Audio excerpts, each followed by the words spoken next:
I understand you wish to see me. You slept well? A little restless, but I got off eventually.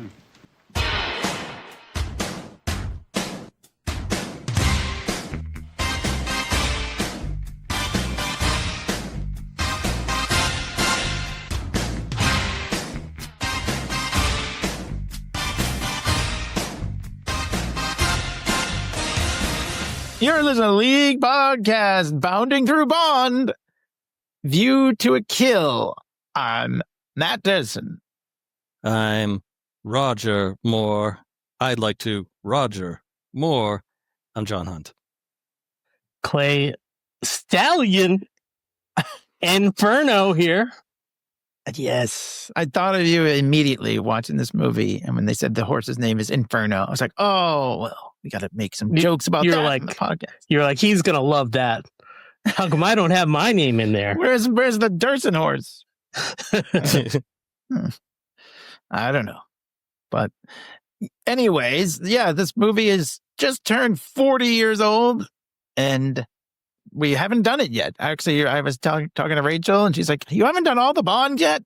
No, we haven't. Yeah, we're spacing them out over 25 years. Yeah, we are spacing them out. But yeah, I mean, the last one was Timothy Dalton.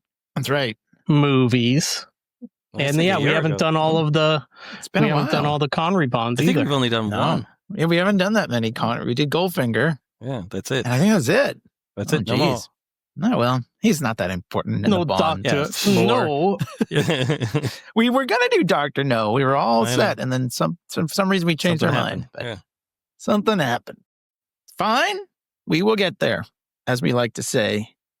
We'll figure it out. Yep.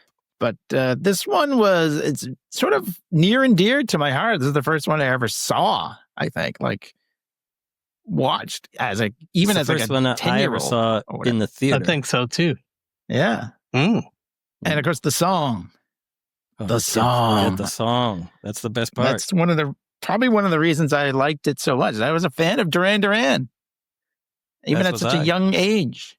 I think when my grandfather went to England, he got me when he got me like the metal car. Oh, yes. The one that I misidentified as a dinky car, and I meant a corgi. No, it's bigger than that. It's not. Yeah, no. It's not dinky. It's large. It's large, like a corgi. Yeah. Like, it's the size of a corgi. So apparently John Taylor, Duran bassist, and a lifelong Bond fan, approached Albert Broccoli and said, kind of drunk, "When are you going to get a decent band to play your Bond songs?" And that's where they got the gig. Because he was drunk and saw him at a party. Get someone decent. Nice. But it went to number one. Shot. Yeah, shoot that shot. Exactly. It was number one. So there you go. I mean, yeah. Suck it, John a great Barry. Song. It is a great song. Didn't John Barry say he didn't really like working with them and all that? Go back and listen to the Songs of 007 episode to get the skinny on all that. But yeah, it is a great song still to this day. When I think of James Bond, I think of the poster. And for a lot of my time, like my life, I thought that Timothy Dalton was in this movie. I don't know why. but when I think of like, close your eyes and think of James Bond, I think of the View to a Kill poster. It is, I think of the Eiffel Tower scene and the whole, figures in the video so much. Yeah, I think that's probably why I do it. But yeah, it's only in the movie for like 2 seconds. But for some reason, it seemed like it was really like, oh yeah, yeah. And I always remember Simon Le Bon. Simon Le Bon. I always remember that from like MTV, MTV News. You would remember that. When Duran played this song in concert 2 years ago when I saw them, they opened with the Bond gun barrel. They had it on the screen. Oh, nice. 40 really years milking that, huh? Yeah, might as well. Really what else you got going? Yeah. I mean, actually, Duran has their new stuff, you know? I know. It's not bad. I mean, what I've listened to. I don't listen to it either. But some of it's not bad. No. If you go to see Duran in concert, you don't want to see the new stuff. Let's face it. Let's face facts here. We're there for the classics. Yeah. But so yeah, live off that 007 money. The movie itself, I think it's kind of interesting. For one, it was the end of the Moore era, and he was 57. Is that correct? Yeah. Yes. 400 years too old to play the part, according to himself. There was a review that said he's not just long in the tooth; he has tusks.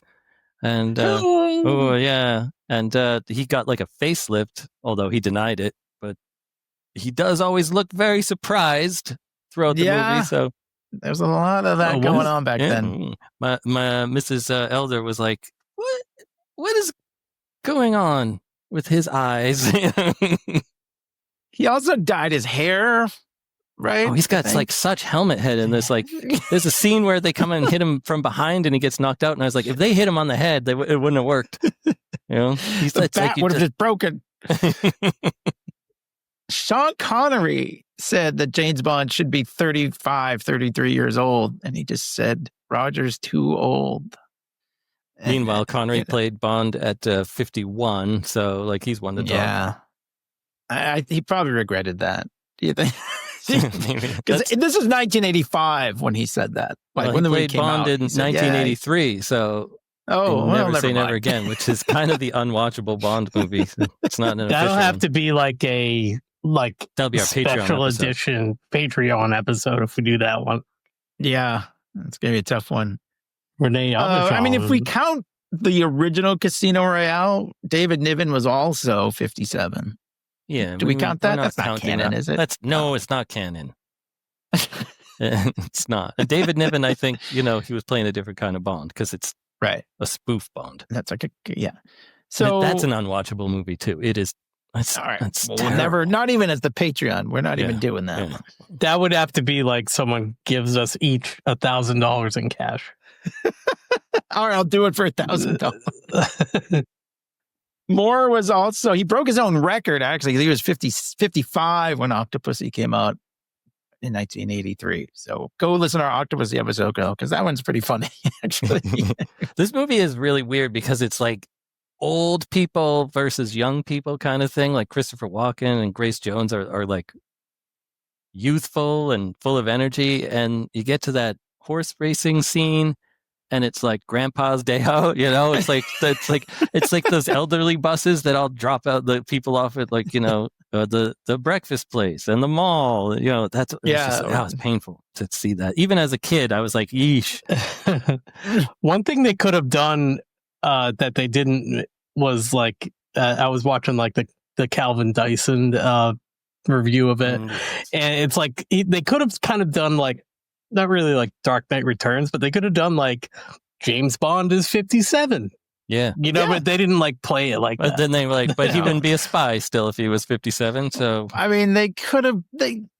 I think we said this in our Craig episodes, though. They always kind of meant they even like when he was young, they were kind of like, oh, you're getting a little old for this. You know what I mean? Yeah. Although he was 50. Well, he was. What was he? When he was 51. No when Time the to Die came was, out, I think. I think he was 53. Oh, maybe he was. No Time to Die. That's true. He was. But I feel like they were definitely, maybe not the first one, but they always, near the end, they were like, oh, yeah, no, he was the rookie. Bond. He was rookie in Casino Royale and Quantum, and then he was over the hill in Skyfall. Yeah. So I guess you just had to imagine that there were a bunch of adventures in between Quantum and Skyfall. Mm. I mean, but it's also, we talked about this a lot, but like Roger Moore at 53 doesn't look anything like Daniel Craig at 53. No, yeah. Roger Moore at 53 looks like he's like 83, and Daniel Craig looks like he's like 33. So, it's crazy. Oh, well, it was his last one regardless. Yeah. I don't think he was even... I like this one better 7. than any of the other Bond's last ones, not counting Timothy Dalton. And not counting George Lazenby, because his first is his last. Did one. First and last. Yeah. Yeah, we had that discussion as well way back when. We were only going to do the first and last of each Bond. Now And I think we realized just do that random shit. I would just do them all. I think we realized that, Brosnan's last one wasn't very good, and Daniel Craig's last one wasn't very good, and Connery's last one we we didn't do yet, but that one's also very not good. Not good. So If you count the Canon one, that one, Diamonds Are Forever, that one's not very good either. It's not unwatchable like Never Say Never Again. So, well, this one's not unwatchable either, but we'll get there. Oh, we should get there now. We should start. Let's get there. So there's a thing at the beginning. Zorin is not a real guy. What is the deal with this? There is another company out there called Zorin, not spelled the same way, I don't think. So that's why they Zoran. Yeah, it was weird, but he was a fashion design. It was like a fashion designer company. Well, it's easy to get it mixed up with microchip guy, horse racing. Yeah, they were afraid that someone would sue them. So it was an American company too. They were like, we just don't want people to like have negative associations with this company, so we'll put the disclaimer up. They didn't want to get sued. Yeah, I suppose the lawyers were like, put it up there, and in that voice too. That's what. Yeah. Besides, no one would get confused because Max Zorin is a well-known industrialist or whatever, and it's spelled with an I. Yeah. Oh, wow. I'm gonna. And his name is all over the fucking place. I don't know. Yeah. You think they were like writing or is the name Zorin out of like an Ian Fleming book or anything? I don't believe so. No. So not that I know. This is an original script, an original story for this. All right. And this story was supposed to be part of a James Bond television series that never got off the ground. So it was adapted to become a movie. Interesting. All right. Well, we start all these Bond episodes off with the talk of the gun barrel. It's pretty standard, I feel. Yeah, pretty much. Right? Nothing. Yeah, no hops. No hat. Yeah, it's his original one. They didn't change it or anything. No, his second one. To his age. His second one. It's his second one because he's wearing his flared bell-bottoms tuxedo from The Spy Who Loved Me. When they switched aspect ratios, they shot it again. It looks fine. There's nothing. No, yeah, it's fine. I just like his 70s attire in the mid 80s. Yeah. He had like a frilly shirt and big afro and those platform shoes and stuff. A lot of bling. Gold chains. Yeah, right. Yeah. All right, so we got a chopper, a helicopter flying. It's flying over a mountain. There's a lot of people skiing and everything. And James Bond, he digs up a dead guy. And he takes out, speaking of bling, he takes out the locket. And he takes out the picture. Agent 003. Oh, not 009 or whatever. Oh, no. I forget which 00 I'm was. still alive. No, I got the last one. It made me kind of look up, like, we do know 009 clown. But yeah, there are other 00 agents. But, if we do Thunderball, there's a whole room full of 00 agents in that one. Yeah. Yeah. 009 includes an unnamed agent in a clown disguise and Octopussy. Unnamed. And an unnamed agent in the world is not enough. We know his name. Bozo. Bozo. Phil Bozo. So anyway, he takes 003's locket off, and it's a little heart-shaped thing. He takes the picture out, and there's a microchip behind it. And then he starts getting shot at. Yes, one does. It's not very nice. Like, just out of nowhere. What? The people on skis, by the way, are not just like, it's not a ski resort or anything. It's, I don't know, Russian agents, right? It kind of looked like they were just playing around. Well, yeah, it's goof off day at Club Russia. I don't know. Oh, every day is goof off day for those guys. Well, nothing happens up there. Yeah. Except for a frozen dead body. It makes more sense now that you told me that, because I just thought that he was at a resort and this guy died. Oh, you're like, why are all these resort goers got machine guns? Yeah, what the hell? All right. Thank you for the assist there. So anyways, one of his skis gets shot off and he just skis on his foot, which is, only James Bond could do, I imagine. I've never skied much. He's still got one ski. He's skiing on one ski at that part. Yeah. Yeah, I've never skied ever, but that's because that's probably what would happen to me. I would lose a ski and have to ski with one thing, and then I'd twist my knee around in the opposite direction. Oh, oof. I snowboarded, but I've never skied. So. Miraculously, like a snowboard kind of like falls at him, or it's like a Frodo snowboard. It's from he hijacks a snowmobile thing or whatever. Yeah, the snowmobile. Yeah. Yeah, so like a guy. Yeah, he just hijacks it, but he grabs the guy's belt. Yeah, he attaches it to like a 14-mile long rope. And Couldn't he have just with, like, a grabbed the grappling guy and hook on thrown him off? Or Yeah, it this seems is like that better? would have just done the same thing. But The helicopter shoots the snowmobile and he gets on. which I have something to say about this snowmobile because this is 1985. That is unacceptable rear screen projection where they cut to Roger Moore. It is like a 2-year-old film. It's unacceptable. Unacceptable. That is like, who let that go through? Because it is so bad. It is Honor Majesty. They made Honor Majesty Secret Service rear screen look amazing. By comparison. All right. Pinewood close-ups. Yeah. Whereas they filmed all this other stuff, where there was snow. So anyways, if you'd have no idea what was going to happen in this movie, this part will tell you everything you need to know. He gets on the little piece of the snowmobile, like we said, the little thing. He basically snowboards down, and we get the cover of the Beach Boys. Not even real Beach Boys. Not even real Beach Boys. Having seen this in the theater, I can tell you that joke went over big. Like there was a lot of laughter, but it's like one of those things. Like then you see it again, you're like, oh God, and you just like, as the kids say, that's so cringe.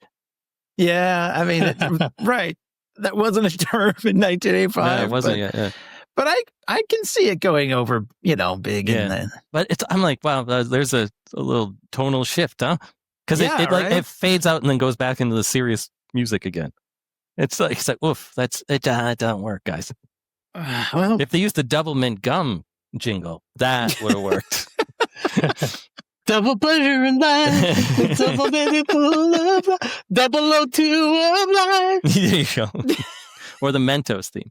Oh yeah, that would have worked. All right, so here's a little knowledge drop here though. These stunts performed in this scene were performed by a man named Thomas Sims, who is the inventor of the snowboard. Well, by God. You believe that?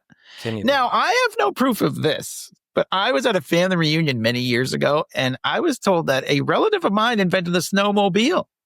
Ooh. Can you believe that? Yeah.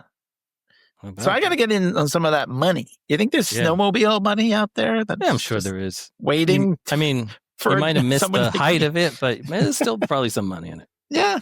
80s snowboarding was, just being started, but also I remember, and it's, we live in North Dakota, so there was snowmobiles were also very hot. Like my uncle had a snowmobile up in New Hampshire, Dakota, and it was like a very big, it was like a trendy thing, like almost, I don't know what you'd say, like an electric bicycle would be now or something. Right. Yeah, I think it was a cool thing. I got to get in on that money. Anyway, so he's like, surfing down the mountain to the Beach Boys, and then he gets on the water too. So it basically is like surfing. He really does surf. Gets his California girls in there. And the guys chasing him try it too on their skis. Yeah. Unsuccessfully.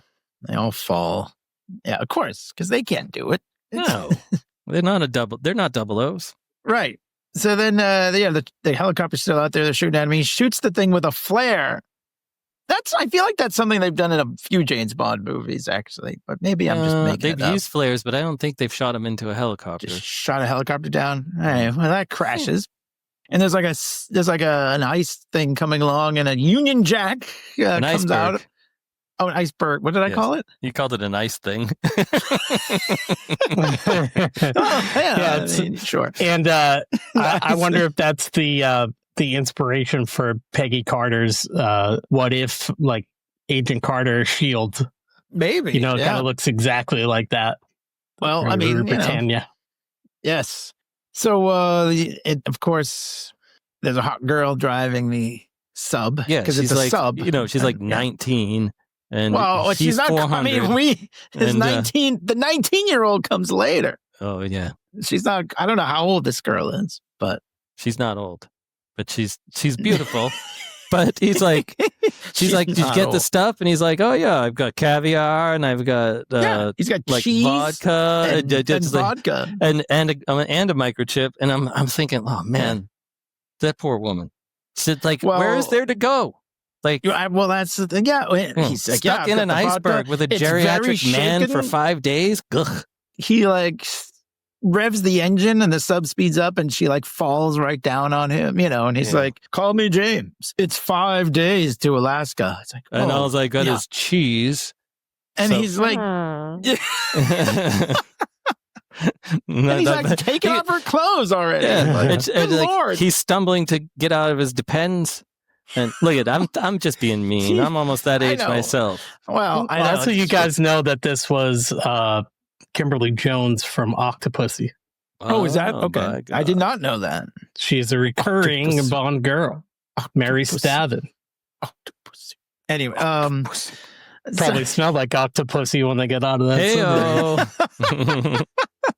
Oh, 5 days with I wish that Bond was the and movie. cheese. Wouldn't that have been amazing? That movie. It's like, What if she, like they show her getting out? She's like, I don't want to ever see you again. I quit. I quit. Yeah, I quit. Yo, pay me enough for this. This is also my last James Bond movie. She turns to the camera. Anyways, so yeah, we get the credits and the song, which we already kind of talked about, but it's a great song. I'm here for it. This little opening credits, I know it's very 80s, but I gotta say, I really like this one, and I've critiqued these before, but this one is really good. Like I really like I like the look of it. I like everything about it. I like how she has 007 across her boobs. I love that. And I don't know whatever all the masking and stuff. Like it's all very good. Like because they had to do that all optically. Like the one in On Her Majesty's Secret Service is kind of not very good, but this one is dialed in. I agree. I'm here for it. Totally fine. Yeah, and the song is great. Love Duran Duran. It's Sticking fine with the Helvetica font. All right, but it's fine. It works. It kind of is. It works. Like it keeps it simple. Yeah, I think it was of the time, and that's fine because it was 1985. All right, so yeah, he goes to see M. Of course, he flirts with Moneypenny. She's wearing a very nice hat. I mean, I think if anybody looks old in this movie, it's poor Moneypenny. I feel. Yeah, Lois Maxwell. This is also her final Bond movie. Interestingly enough, she was Moneypenny for 23 years, and this pushed her screen time to 1 hour. Well, congratulations. 1 hour in all those movies she did. She was only on screen for an hour. It was her idea, actually, to kill her off in this movie. Right. They did not do that. No, that would be weird. Right? I mean, what's the point? It would be weird. What would she do? Have a heart attack? She also spoke fewer than 200 lines, 200 words in all her dialogue. Oh, James. Goodbye, Lois. Yeah, I mean, she said that like probably 50 of the 200. So we go in, and Q has got this little remote control car thing going on. He's having a good time in there. And we find out all about it's like a dog. It's like K9 from Doctor Who. Yeah. Very good.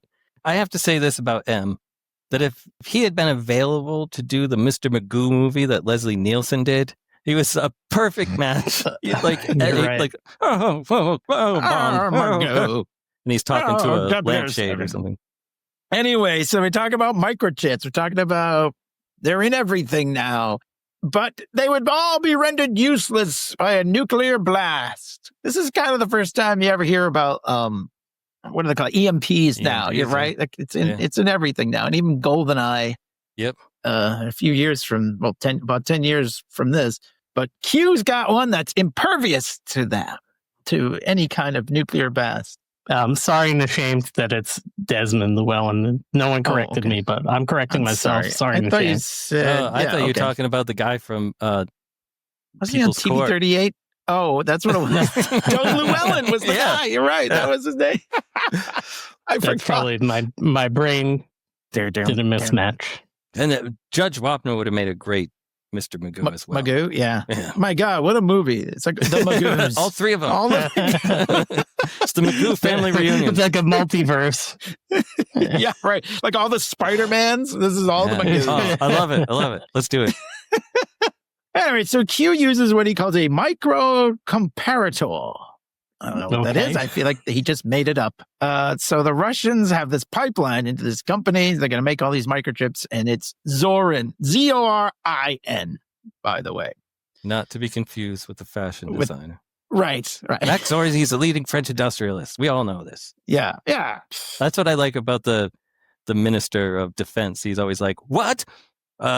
Drax? No, he plays cribbage with me on the weekends. And, it's like, he's always like, what? No, this guy you're going to investigate can't possibly be evil because I hung out with him 25 years ago at one point.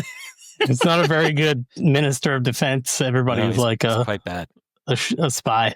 Yeah. He has no idea what's going on.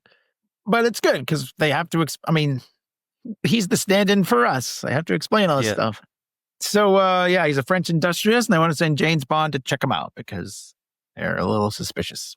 And then they're off to the races. Yeah. Literally, they go to a horse race, and Moneypenny comes along. QM and Moneypenny. Yeah, he's Q when he walks into the office is all dressed in like tails and stuff for the race. Yeah, I guess that's why she had her hat too. So that's nice. Yes. Bond only had 35 minutes to get dressed. And he needed 20 minutes of that to get his suit sponged and pressed. Sponged, yeah. And his top hat sponged. Yeah. He's like blatantly staring at Zorin. Yeah, it's like with binoculars. It's and no one seems to like pay any attention to that. Yeah. Like, it's subtle. We should point out, of course, I haven't mentioned this. We haven't mentioned him at all much, but Max Zorin is played by Christopher Walken. Young, okay. We were talking about how old Roger Moore. How old is Christopher Walken in this movie? Because he doesn't. You said he was young or youthful. Yeah. I think. Well, youthful. Must have been like 40 though, or something, right? Maybe. Yeah. He's 82 now. Oh, yeah, and that's 40 years ago. So he's in his early 40s. Yeah. He looks pretty old on Severance. Damn. Grace Jones, Mayday. She looks like she takes her vitamins. Whatever Q says. I gotta say, a very early crush of mine here. Woo! It's like every movie we keep doing. Yeah, but I have. Clay had a crush on all women back then. She was cool. I got nothing bad to say about her. She was. No, I have nothing. She did her own makeup and stuff for the movies. For this really, movie. And also worked with the costume designer and her personal stylist, whose name is Zorin. I want to see my ass. I want everybody to see how great my ass looks. That was like, Darrison, your ass is great. But what about Grace Jones? Oh, thank you. Grace Jones looks pretty good too. That she's thong thing. Damn, that was like thong. Pretty. Yeah, that was pretty like risque for the time. I feel like And then when Roger Moore is wearing a thong, that's really weird. Yeah, especially since he usually wears Depends. Oh, yeah, that's right. Oh, jeez. Oh, why don't I call you mommy? I deserve a spanking. Pull off my Depends, my diaper. Or woman. Let me get my hymn. I'm bashing Roger Moore. Actually, I love Roger Moore as James Bond. He's great. Sure. Anyway, Zorin's horse wins, and there's all this talk that it may have been juiced. Yeah. Well, something going on there because he got like a big burst of speed at the end. So we get like Mayday. She's like settling the horse down and all that. And look at her. She might be on some juice too. She looks very lean and muscular. She is fit. My God. Yeah. Unlike Patrick McNee, who plays Tibbet. Was that his real name? That was not his real name. His real name's Patrick McNee. He was on the Tibbet. Tibbet, yeah. Well, that's his real name. That's the name they call him, but whatever. Yeah. So he's like, he works for... It's like his last name. Right. Sorry, so Bond goes to meet this French detective named Aubergine. Because they're also looking into I called him Frenchy Le French, the Frenchiest French you ever Frenched. So there you go. He is pretty like he's so French. Over French. Eggplant. And he's kind of gross. I don't know. But he won a lot of money. Or wait, Bond won on the horse, right? Yeah, Bond won on the horse. My notes and then are he a little... flew to the Eiffel Tower so they could have a scene there. Yeah, just so they could have a scene there. There's really no point no otherwise. Storyline. You couldn't just call him on the phone. We got to go to this cafe at the Eiffel Tower. Well, it is a fancy cafe. They're drinking Bollinger, which is a nice, Bond staple. Yep. But yeah, this guy Aubergine is kind of gross. He's like, oh, this lady with the butterflies. Yeah. I'd like to catch her in my net. What a weird performance art theater Yes. cafe thing to be doing. Oh, we got fishing lines of butterflies. Papillon. The only thing that come out of this conversation is that Zorin is having like a sale. He's on horse, or there's like a big horse sale, I guess. Horse sale. Which is to get Bond into the next thing. Yeah, it's like Prime Day. Yeah, you get a deal on on free on shipping. a stallion. Yeah. Yeah, they're doing this butterfly trick and then like flying them on like wires or whatever. And then Mayday knocks the guy out, uses the pole to stab Aubergine in the head with the butterfly. And it's would that weird kill looking. you? Would that kill you? It's like a fish hook into the cheek. I think it's like poisoned. Okay. It's a poisoned fish hook. All Either right, that or no he's so out of prize for shape. you.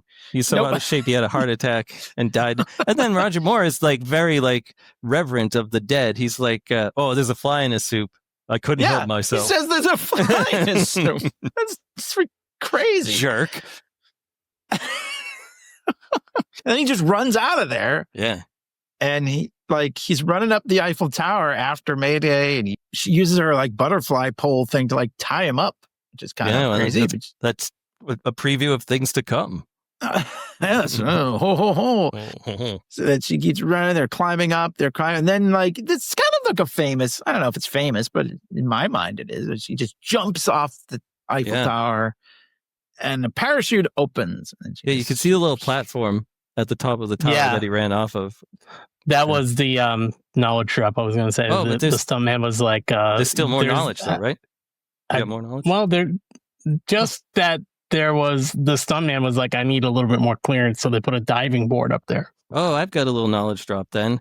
Right. There was a backup stuntman to do the jump, and he was kind of annoyed that he didn't get to do the main jump. They got it already. So he went up on a Sunday morning with one of his pals and jumped off it himself, thinking that no one was going to be around. And then he goes whoosh right past the director as they're like, oh, we'll set up here, and almost fucked up the whole shoot for them in France. And he got kicked off the movie right away. And apparently someone, the other parachute guy, whose name I think is BJ Worth, perhaps, I'm not sure, but it was sort of, one of them was like, oh, hey, thanks for getting fucked up on the Bond thing, because gigs you would have had, they offered to me instead.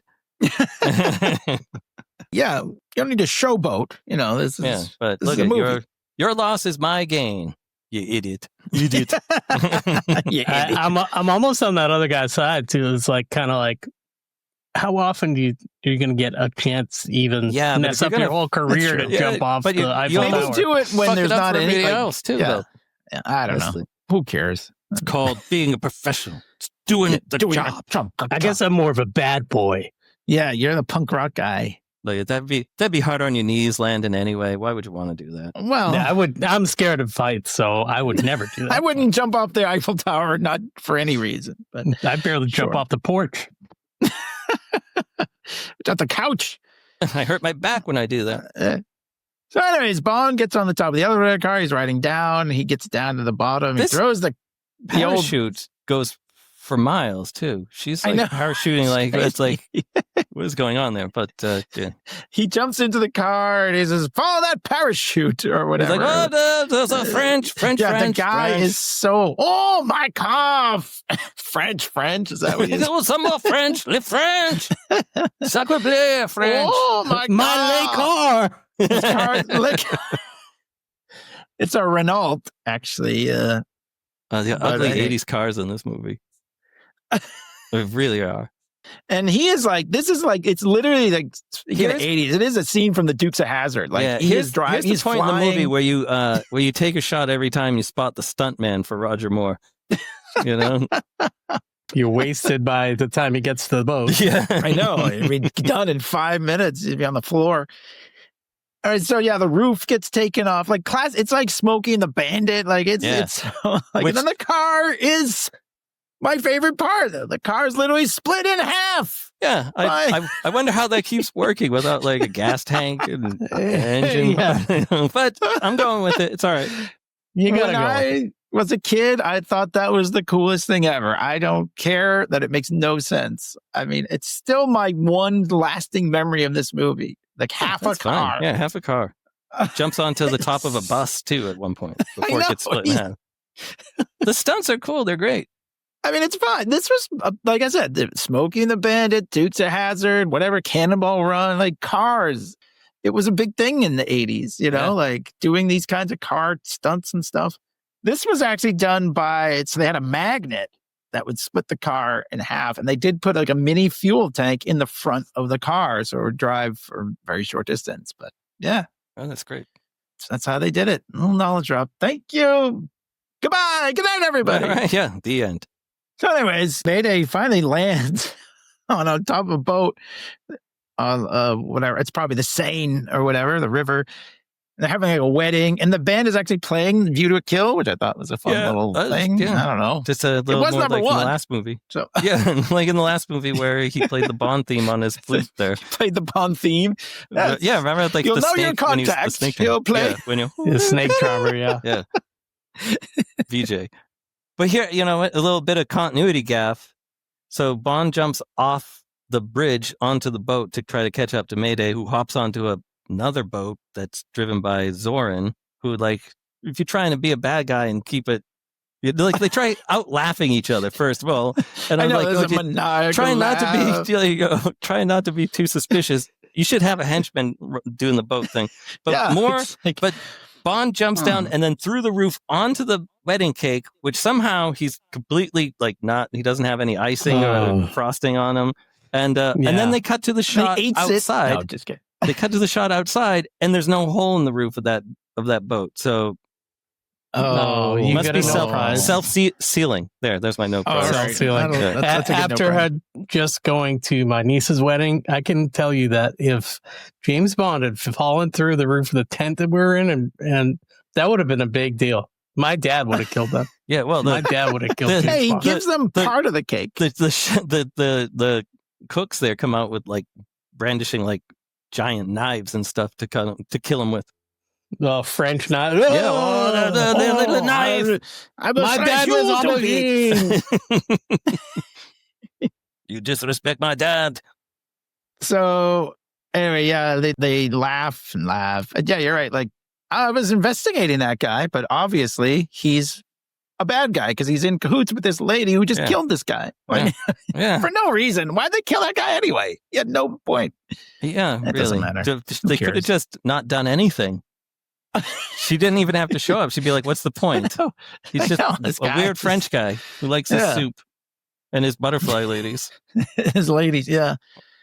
All right, so anyway, M is chewing out James Bond in the back of their car, but he's still going to send them to the sale. That's the big, like I said, that's the piece of information he got. Go to the sale then. So yeah, I think his real name is Godfrey, but they keep calling him Tibbet. Yeah, he's like the driver. Yeah. Bond's undercover here, and it's St. John Smythe. My dear, that's and we his had name. We had a neighbor that had a dog named Yeah, it's his last name. It's Godfrey Tibbet. Oh, okay. It's not like a code name. I'm okay. Well, thank you very much. So he shows up, and they kind of remark like, Zorin's like estate or whatever, and it's like, oh, these are the quarters. Oh, is that the quarters? Oh no, those are the stables. Like, the stables are like the size of a house, basically, and they're huge. And the servants' quarters even are huge. I have knowledge drop about the stables.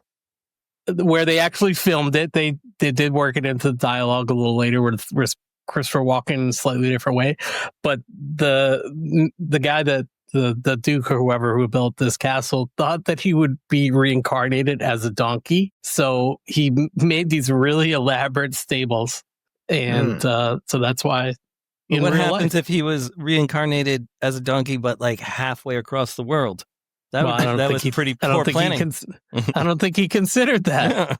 I got to get back to France. I got some big stables over there. Or if he was a donkey, even if he was like halfway across the world, what if he was in the farm over? Be like constantly trying to get over like that. No, that's my house over there. Looking longingly at his giant stable. His stable's like all shitty and broken down, flickering lights. I built that for myself. I would just like to point out that the the chemistry between Bond and Tibbet is great. I would love that also as a movie, more than him trapped in a sub with a young lady. I think this would make a great comedy. He's like, that's okay, pretty funny. Tibbet, here, let me help you with Tibbet that. is very displeased with his role as the chauffeur or whatever. Yeah.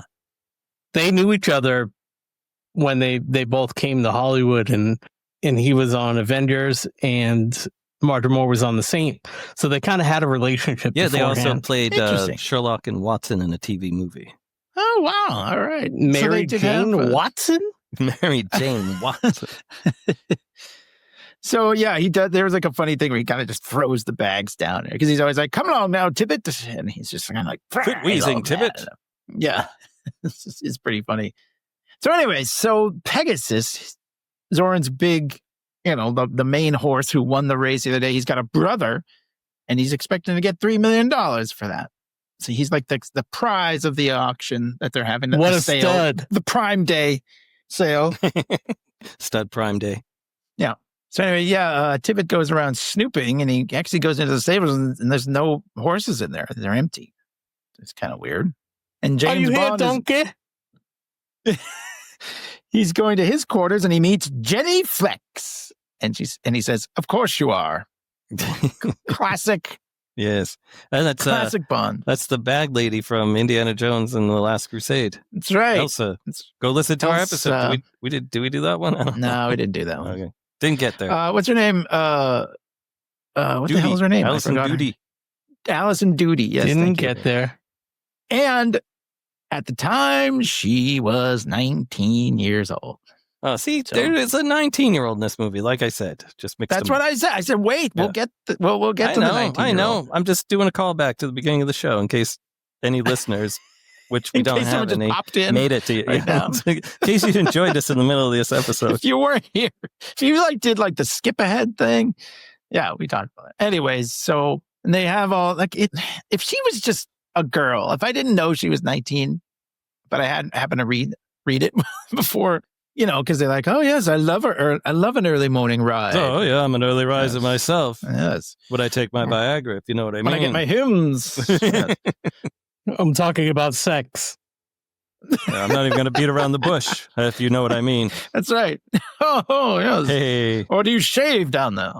So Too anyways, far, he man. sees- Oh, sorry. Whoa, dude. Come on. God, Jeez, show some respect. That's a lady we're we talking were about. all talking about it. Hey, Oh, that's my just God. locker room talk. She's 19. All right. Well, not anymore. No, that's right. It's weird. Like, it's kind of a weird sidebar, but I read up on her whole career. She did this. She did Indiana Jones. She was a model, and then she left to do to take care of her kids. She married a rich, not like a prince, but anyway, a rich Close guy. enough. Yeah, and then then kind of wanted to get back, but she had been away a while and whatever. It was kind of an interesting story because I was like, whatever happened to this person after Indiana She Jones? was in Major League 2. Oh. Oh, That's she too was. bad. Oh, how about that? Yeah. RRR, the comic book store, or RRR, the movie from 2022. In 2022? Wow. All right. Well, good for you, Jenny Flex. She talks in her sleep. Maybe she does have a thing for old Bonds. Yeah. Apparently she slept with... She didn't hook up with this Bond. No, she's- she's right. She's kind of a hench lady. Yeah. Anyway, so yeah, he does. Speaking of hench ladies, Bond does see Mayday in the hallway, and so he's like, "Yeah." Anyway, they get to his quarters, and he tells Tippett to start unpacking, and he says, "Here, let me help," and he grabs the umbrella. It's kind of that's funny. a great their, gag. their interplay is very good. So there's a reception at 6. We find out, but they do kind of they do actually a spy thing. They scan the room. It's funny because at first they're doing this sort of small talk, and you're like, what are they talking about? But they're actually scanning the room for bugs, and they find one. Yeah, I love the fact that they It's nice. there's a bug in here. Let's use this giant noisy machine, not a large machine, but really noisy, beepy, Just They'll never hear it. yeah. Whatever. It's a thing. It's a spy thing. Bug in the lamp. So they go out on the balcony to talk, and then the helicopter comes in, and Zorin is there, and he meets with a sexy lady, But the best part about that is that they play the or maybe it's coming up, but they play a little tape of them having small talk. So if there is a bug in there, that's what the bug would be picking up. It's like, oh, you never clean my boots, stuff like that. After they had to just sit there and record that, which is funny. Just picture that recording session. All right, now I'm going to yell at you, and you're going to take it. Yeah. I will not. Yes, you will. All right, I'm sorry. And you're going to take it. So when Bond sees the sexy lady that Zorin is talking to, he says, this bears closer inspection. And Tippett reminds him, whatever. He reminds him, we're on a mission. Tippett. It's kind of funny. So they go to reception, and Bond is snooping around, and Mayday kind of points him in the other direction. But Bond has fancy spy glasses. He's got the humongous glasses that look like the thing that you go when you get an eye test when you're moving the. It's like 1 or 2, which is better. He's clear. He's so not subtle with his spy gadgets, which I guess maybe he didn't have to be in the 80s or something. I don't know, but he's just moving his lenses around on his sunglasses, and then when he takes a picture with his ring, he's like, it makes click click. Yeah, right. It's like, hold on, my spy ring can't get a good picture if you're moving. Okay, thank you. Let me focus my spy ring here. So anyways, he sees her he's writing a check to her. Then they leave, so he sneaks around and he breaks into the room, and he uses one of those credit card things from back in the day. You remember those? Yeah, the slidey credit card thing. Yeah, and he gets the imprint. It makes a perfect mimeographed copy on that thing too. It's kind of awesome, and it's not reversed or anything. It's just perfect copy. It takes into consideration that it had to re-reverse the thing, so it would. Oh no, I have one of those. Well, I thought you might. Really? Oh, very good. His handwriting is amazing. The handwriting looks like it's a 5-year-old. It's $5 million. It's written in huge letters. I don't know, a bunch of dollar signs everywhere, all over it. And, exclamation points. In the memo, it's you know what you did.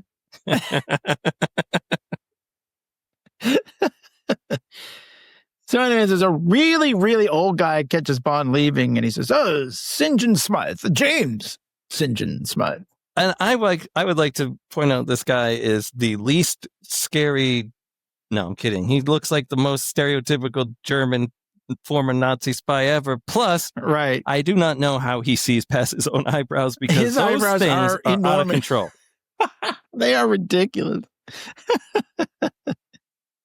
But yes, he's a factor in this movie. But he asks him about horse breeding or whatever, and he's like, "No, I just experiment on humans." Oh, I mean, we bleed. And we meet this guy Conley. Conley is part of the whole thing too. Whatever. So he finally meets Zorin, and he says, "Yes, I'm happiest in the saddle."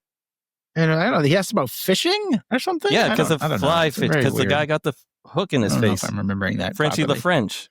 Oh, right, okay. Yeah. What? Yeah, that's what it's about.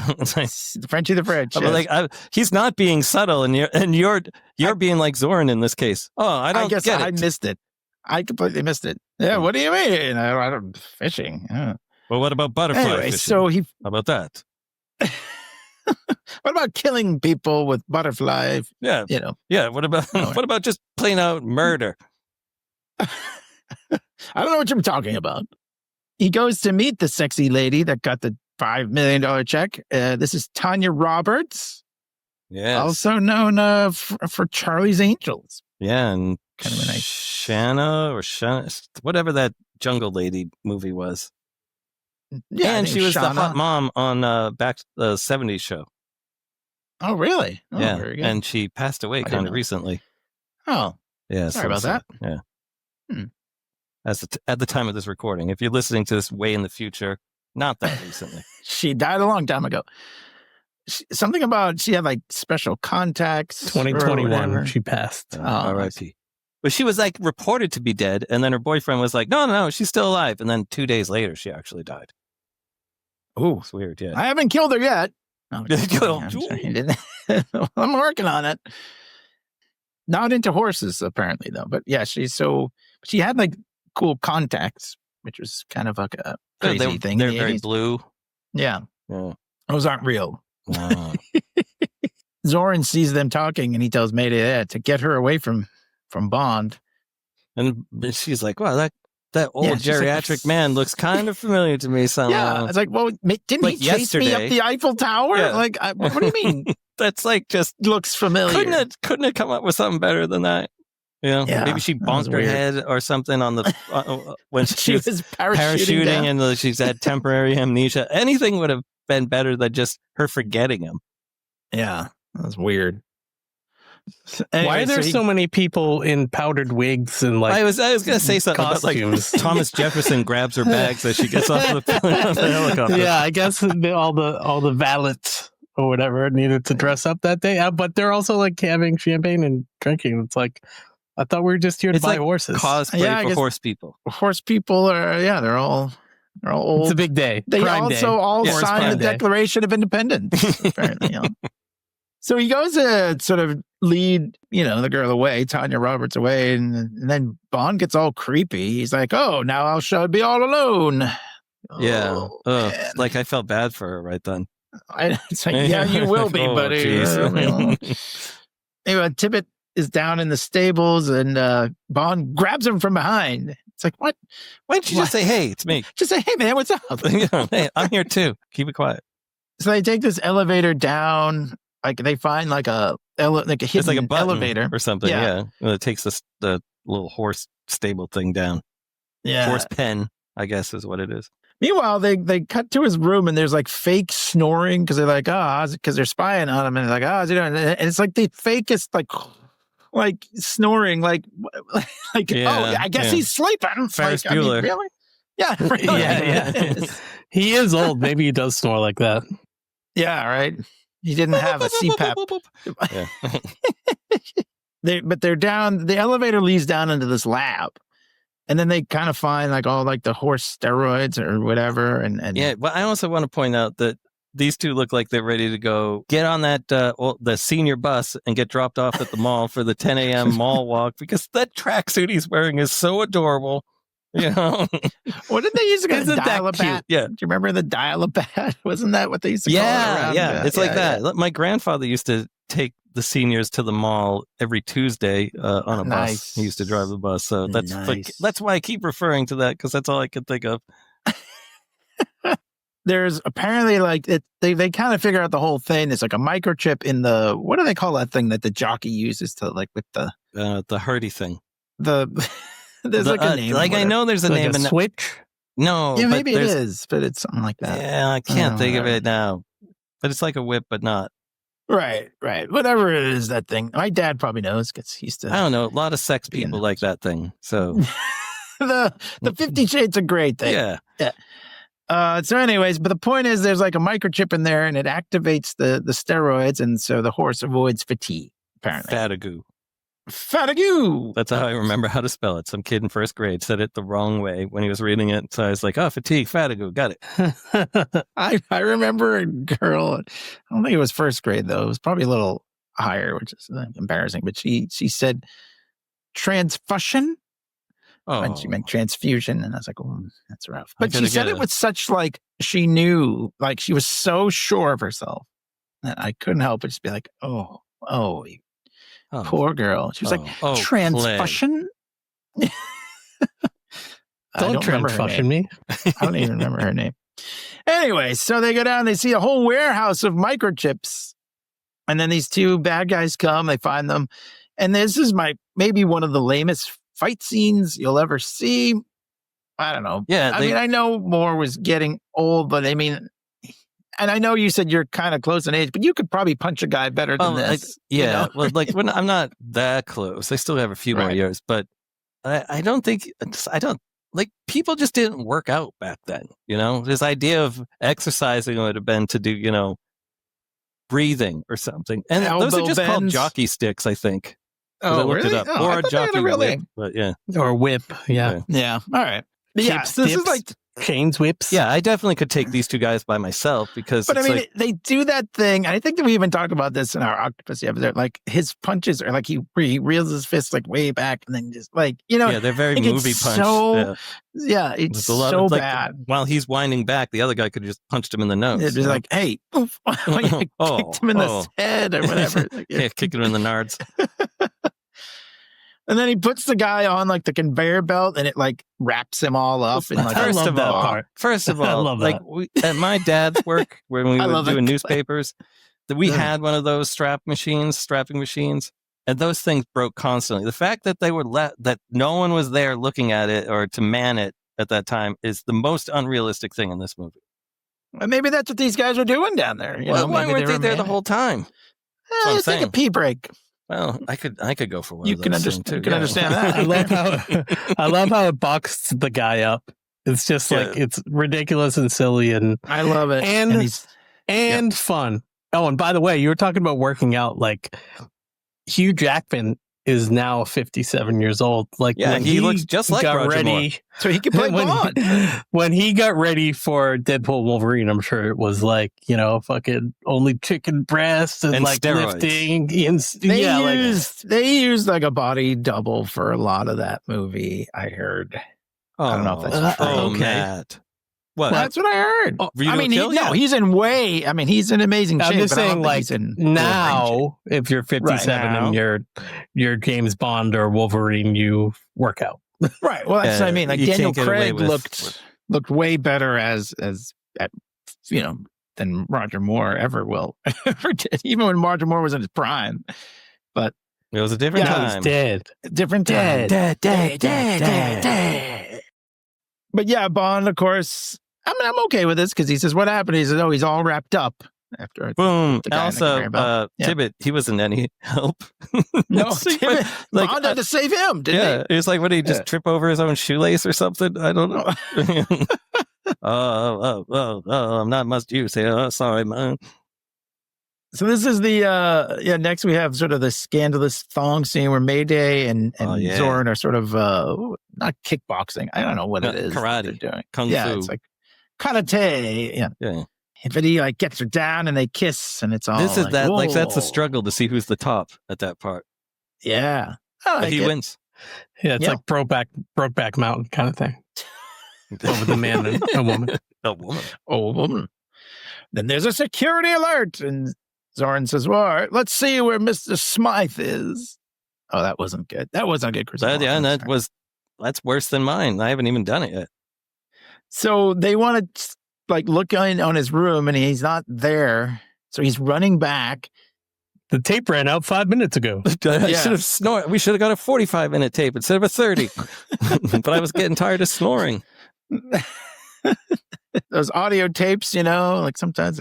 Gotta get Q to give us an auto reverse next time. Yeah, no kidding, right? Yeah. Like at the end of the tape, you could have just gone, and then it rewinds, and then you start snoring again. Yeah. So, Right. fucking Christ, man. Anyway, so Marty. I blame Q. Mayday finally says, "Oh yeah, that's the guy from the Eiffel Tower." Yeah, Yeah. I know him. Yeah. Wow. Okay. So- Wow.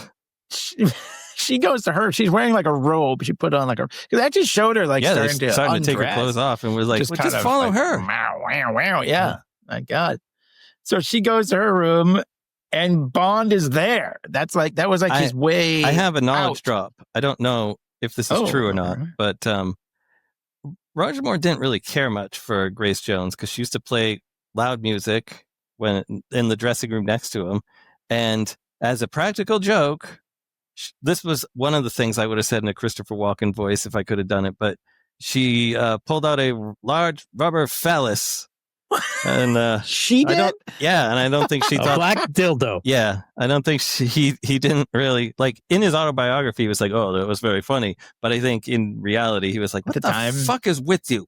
Yeah, We're supposed to be having a love scene here. yeah. Oh So, wow. yeah, I mean, that's good. This is Good on super her. creepy too. She opens the door Yeah. and he's there waiting, His- and I mean, his yeah, good naked plan, old Bond, body. but like, ugh. Like you could have just been wandering down the hall, half like just in your boxers, going, "Oh, I was looking for the bathroom. I had an accident." I've had a restless sleep. I've been snoring all day. Yeah, so you probably heard me. Yeah, but yeah, like he says, "I've been waiting for you." So, and then Zorin's like, "Go for it." I know. It's like he's like, "Meh," and they do I'll go it. find my own old person. He sleeps with Moneypenny. Yeah. Oh. That would kill her off. Yeah, she died off screen. Oh, there you go. There you go, Lois. And so they go and they check the lab, and one tube is in the wrong place. They're like, "Oh, well," and something was amiss. Where am I here? So yeah, they want to meet with this Bond. Movie's long. I know it is. Like, so they're looking him up. So they want to go for like a ride. Oh, yeah, he brings him down to his office and he's like, "Did you sleep well?" And he's like, "Oh, I was a little restless, but then I got off eventually because I was fucking Mayday." You know what I mean? Yeah. And he uses his super duper computer to yes, I love it. He says, "I find the spy computer." camera. Yeah.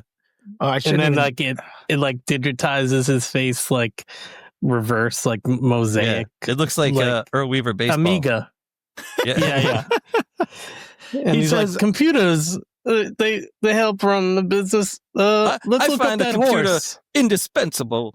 That's right. That's the line. Thank you. Oh, that was a good one, John. That was good. I was going to try. All right, maybe I should have a little more confidence in it. I find like the computer indispensable. I like the screenshot of where it says like subject James Bond, and then it like turns to black and white. It says 007 license to kill, and then it says game over. They do this like so he tells Tibbet, he's like, "Yeah, find out what's going on with that check, that $5 million check, and the child's handwriting. Yeah, go check that out." Just make sure that was an adult that actually wrote that. There's like a car. What's the deal with the car wash? I'm trying to remember. Well, he's washing the car, and then right. And then he's like, "Well, what excuse will I use?" Oh, that's right. He's like, "So you get in the car." Yeah, so he dumps all the dirty water back on the car, which was Cubby Broccoli's car, by the way. Oh, really? Yeah. Not when they sink it, but during these scenes. Yeah, that would be. And then he pulls up to the gate. He's like, "I just gotta go get the car washed." To Grace Jones. Yeah. And he's like, "Oh, I guess I'll open the gate myself." And then it opens. He turns around and she's gone. Yeah, Grace Jones. She's gone. She's supposed to guard the gate from like 12 to 2. Yeah, so... wait a minute. No, anyways, so we get this is the big scene where he's writing Inferno. And Bond says, "Oh, she certainly has spirit." Or maybe he, I think it's a he, right? Because, okay. Yeah, I think so.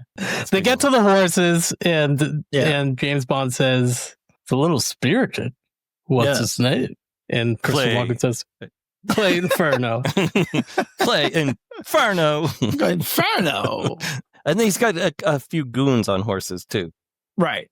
I mean, this is one of those scenes in a Bond movie where like it's sort of an elaborate way to try and kill him without for no reason. Like, let's just take out a gun and shoot this guy. We know he's like we're just hoping that if we do enough of these like jumps you have to do, you'll fall off and break your hip. Break your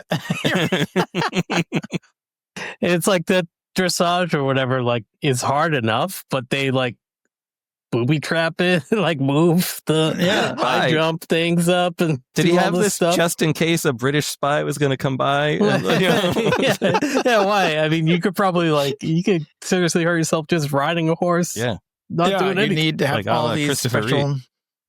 Oh, that's true. Yeah. Oh, but he says you can keep Inferno if you complete the course.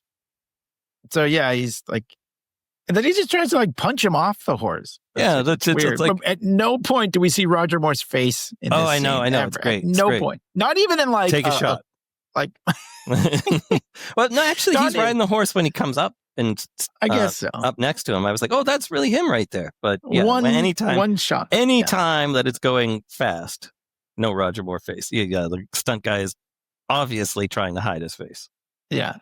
Poorly. So at the car wash... Jenny Flex is there. Going to the car wash. At the car wash. Mayday is actually hiding in the back. Yeah, that part's scary. The car. But why did he really go get? Why was he leaving again?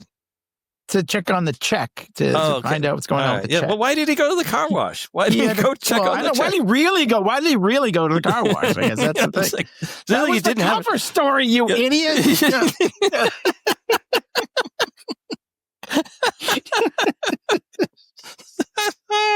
Good stuff. Anyway, but this you're not really supposed to go. You just tell him. Car wash for you, moron. So anyway, so he's dead. I mean, she kills him in the back of the car. I mean, he deserves it. He's like, such a dope. Buggled that. But anyway, yeah, when she was gone, that's where she was. She dove in the back of the car, I guess. Yeah, like she's like a fucking stealthy ninja. Yeah. She's fit. Yes. So anyways, as Bond is riding along, I want to say something first. Because the giant rubber phallus, I'm sure Bond got pegged that night. Like, he was her bitch. Really. Like, there was no way he wasn't. He was on top. Yeah. And even like the look on his face when they start, he's like, oh my God, what am I in for? But I thought you were a woman. I am a woman, bitch. You're the woman now. No, that's not the movie I want to see. I want to see him and Tibbet hanging out. Or him and Tibbet hanging out. The Magoos. I don't want to see this. Tibbet and the Magooverse. Anyway, so Zorin activates the microchip and Bond's horse starts just going crazy. It runs through the woods. But he sees the car and he tries to like jump in it, and Mayday is driving it. And Tibbet, Tibbet is dead in the back. So yeah, this is the part where they KO him. Yeah, if they hit him over the head, it wouldn't have worked. His helmet head. They throw him in the back of the dead guy. It's kind of adorable. They go to like after Bond says, after Bond says, killing him was a mistake, and Walken goes, I'm about to make the same mistake twice. Well, how does that work? Like a James Bond. It sounds like a James Bond story. Makes the same mistake twice. It sounds like something out of Austin Powers. Like, killing him was a mistake. I'm about to make it again. Well, he's already dead. You can't kill him again. You only make the same mistake twice. That's the next movie. Yeah. Anyways, so they drive to a lake and Mayday's so strong, she pushes the car in. It's probably in neutral. She probably could handle it. Yeah. She is strong. But it goes way out there. Like, it goes way. Yeah, but there's a big, steep drop-off there. I guess so. James Bond gets out of the thing. And so I guess they did this on Mythbusters. I don't remember know. that, but I can't remember it. I don't think you could do it. I think they said you can't do it. Like, but there's no way. It's still clever, I think. It's sure. fun. I mean, whatever. It's fun. I bet that air tastes disgusting. Well, I did think about that because you're breathing off of a tire and like, whoa. Yeah, so he gets out. He releases just basically sucks air out of the tire. And as they're waiting, because they're like standing up on the shore watching it, like making sure he's dead. Dead. And yeah, so I don't know. Whatever. You're right. It's probably not possible, but it's kind of funny. He's like, and he kind of looks up and he's like, oh, they're still there. All right. Mrs. Elder is like, is that him? He looks really weird. Yeah. Yeah, you got to press the little thing in there on the you'd stem. have to get it'd be hard. I feel like at that angle. He does look weird underwater. Yeah, he looks like super bloated or something. It's really weird. Made me think of Strange Brew, where they're breathing underwater by using upside down beer bottles. The beer bottles. And so Zorin meets with General Gogo, and who's mad that he killed Bond because he's jeopardizing the operation. And we've seen Gogo in a few other movies that we've done too. Yeah, he was in Living Daylights and Spy Who Loved Me, and probably Moonraker. Yeah. Well, all right. Probably. Yeah, I couldn't remember. Okay. But he's and ViewToAKill in Living Daylights. All right. Very good. So he survived this one. There's kind of like some tension, and Zorin's like, I'm not with the KGB anymore. And I always remember this scene too. Mayday like picks up a dude. Presses the guy. Yeah, like over her head. And that's where Dolph Lundgren pulls out the gun. This is his first on-screen appearance, I believe. Yeah, Is it Lundgren or believe you're right. Lundgren? I can't remember. Lundgren, Lundgren. Okay, I had it the right. Punisher. The Punisher. Oh, yeah, I the was just gonna classic, say the that. original Punisher, the OG Punisher. He was dating Grace Jones at the time, and he showed up on set, and an extra didn't show up, so they asked him to just be that guy. That's great. Yeah, I love like it. way into a career. He's like super smart too. It's like he's got like like all sorts of crazy degrees in like physics and shit. The Venetian Not Tiger smart Trap enough or to something. not do Universal Soldier. Right? Part 2. Am I He right? was in Universal Soldier. That's what I said. Oh yeah, I thought you meant He was- like he didn't. Yes, you're right. Look at You picked that one. like you Sorry. gotta take what comes your way, I guess. Yeah, you got to pay the bills. Yeah. Smart enough to cash that $5 million paycheck. Yeah. Anyway, so then, Zorin meets with these guys about the microchips, and he opens up one of those classic spy movie maps of like Silicon Valley that's like in the table. Which is like just like out of Goldfinger, this scene. Yeah. And the domination of Silicon Valley. Like at that point, I wrote down in my notes that it looked like Christopher Walken forgot his line. And they just kind of kept it in. There's like That's pauses. good enough. Even more pauses than Christopher Walken's usual dialogue. He had been watching or hanging out with William Shatner earlier, and he's like, I'm going to try that. Maybe. I'm going to try that. So anyways, so Zorin, he wants them to pay him for destroying Silicon Valley because $100 million. it is kind of, and there's one, it's just always this guy, right? I mean, they even did this in always- Austin Powers. And they This did in guy is like- Goldfinger, where they crushed him in the car. He's like, nope, count me out. I don't want You're it. crazy. And they drop him out the blimp. Yeah, which And is does like, anybody else want to, what was the line? Anybody else want to fall out or something? fall out or drop out? Drop out, yeah. He says. But here's the thing, right? I think they shoot him with some sort of rubberizing ray because he goes super floppy when he it's like, he's got no joints, you know? He's just like Interesting. Yeah, that's what happens on the way out. They blast him with a rubber ray. Everyone gets shot with a rubber ray and then thrown out of the rubber ray. But also, like, where is he going when he walks down the hallway? He's he know what I starts mean? to walk downstairs to a wall. Well, right. The cheese. I love it. He's like, all right, I'm out of here. That's very much kind of like a cartoony thing too. It's like, let's turn those stairs into a slide. Yeah. So I like Grace Jones looks real good here, like her outfit and everything. Top notch. yeah. Oh, Sure. my. So they're looking out the window. They see San Fran, and then he says, "What of you? To a kill." It's like what? What? Like I thought, Why like would you as say a that? kid, I thought maybe I just didn't understand what they were talking about. But I still don't understand. I'm an adult, but I don't. Yeah, right. I still don't Yeah. understand. You'll never make the same mistake twice. To a kill of a view. Now I'm just gonna. Whenever someone says something, I'll say to a kill afterwards. You know, Yeah. they're like, "What a something," and I'll go to a kill. No, it has to be view. There has to be. No, a I view. want it to be anything. So when someone says "what," I'll say to a kill because that will make just as much sense as this. What an ass sound that one. To a kill. It's like in bed. It is. It's the new in bed. Fortune cookies. You will become famous to a kill. In bed. So, anyways, Bond meets with a CIA guy. He's going over the pictures he took with his secret spy. It gets a ring nice cam. vignette effect around the edges too. It's I know, like it's fades nice. out. It's very artistic. He probably works at like one of those photography places that does baby pictures. Now smile for old Roger. Yeah, it's sort of an information dump here. We find out that old guy was, yes, a Nazi. Ah, surprise, And surprise. A guy that's like Yeah. Colonel von Klinkenstein with the monocle. I find that hard to believe.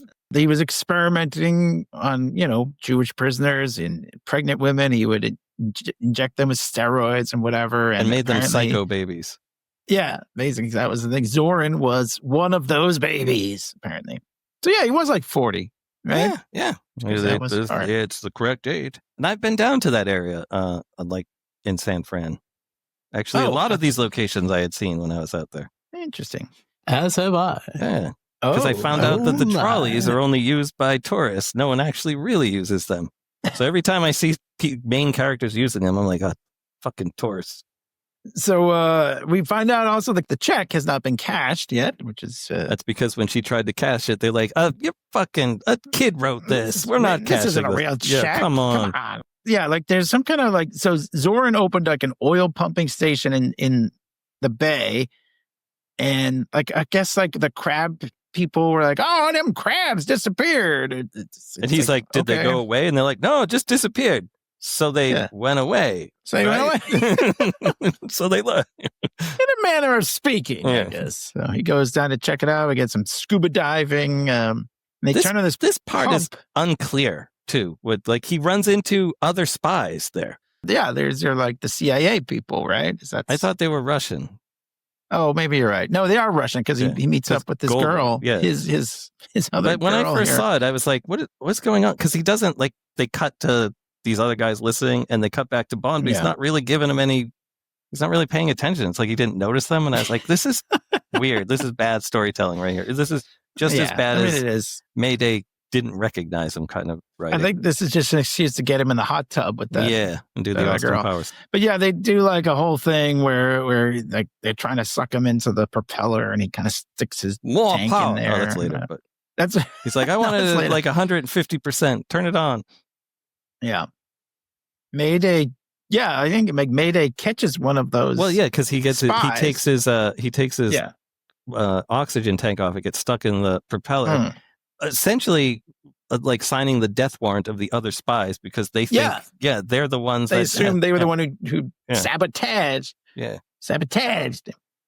By the way, this is about halfway. Really? Through the movie. Oh my god! You're kidding! Oh my god! I feel like we've been talking for like 3 hours. We probably have. Jesus. Cut it down. I feel like we're getting turn it to the into end 5 here. episodes. Right. So that guy gets sold down the river. Anyway, so they defuse the bomb, but they throw the guy back in, and he gets chopped up. But we see this in lady fast motion. They speed up the film. It's really thank God. Stupid. Yeah.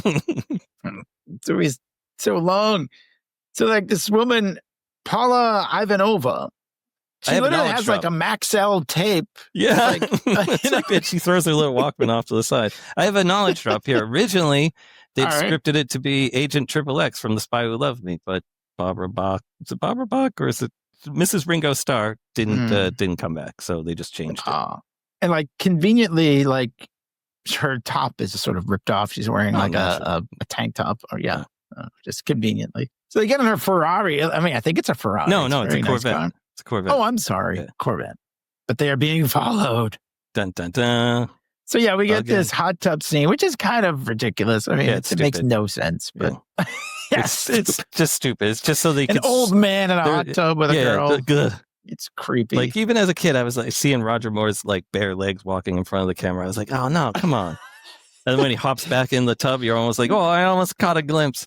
But this is just so they could swap out the one tape for another. So he gets the right one, she gets the wrong one. And when Gogo pulls up to pick her up, Bond's in the shower. She makes her exit. I'm trying to speed up things here for you. But what about the great lines? Oh, go for it. The bubbles tickle my Tchaikovsky. Oh, man. So gross. Stop it. Talking about her pussy. Oh, so watch for when Gogo pulls up. It's a different guy driving the car. He's got like hair. When they play the tape, they look at each other like it's like a Warner Brothers cartoon. Yeah, like they're so. They don't turn around to get it. Like I know they're right there. Yeah, I just turn around. Like that is a different guy. Oh my god. Yeah. I did not notice that. Like I was like, what the? And I think another scene, like when they show him parked out in front of the spa place.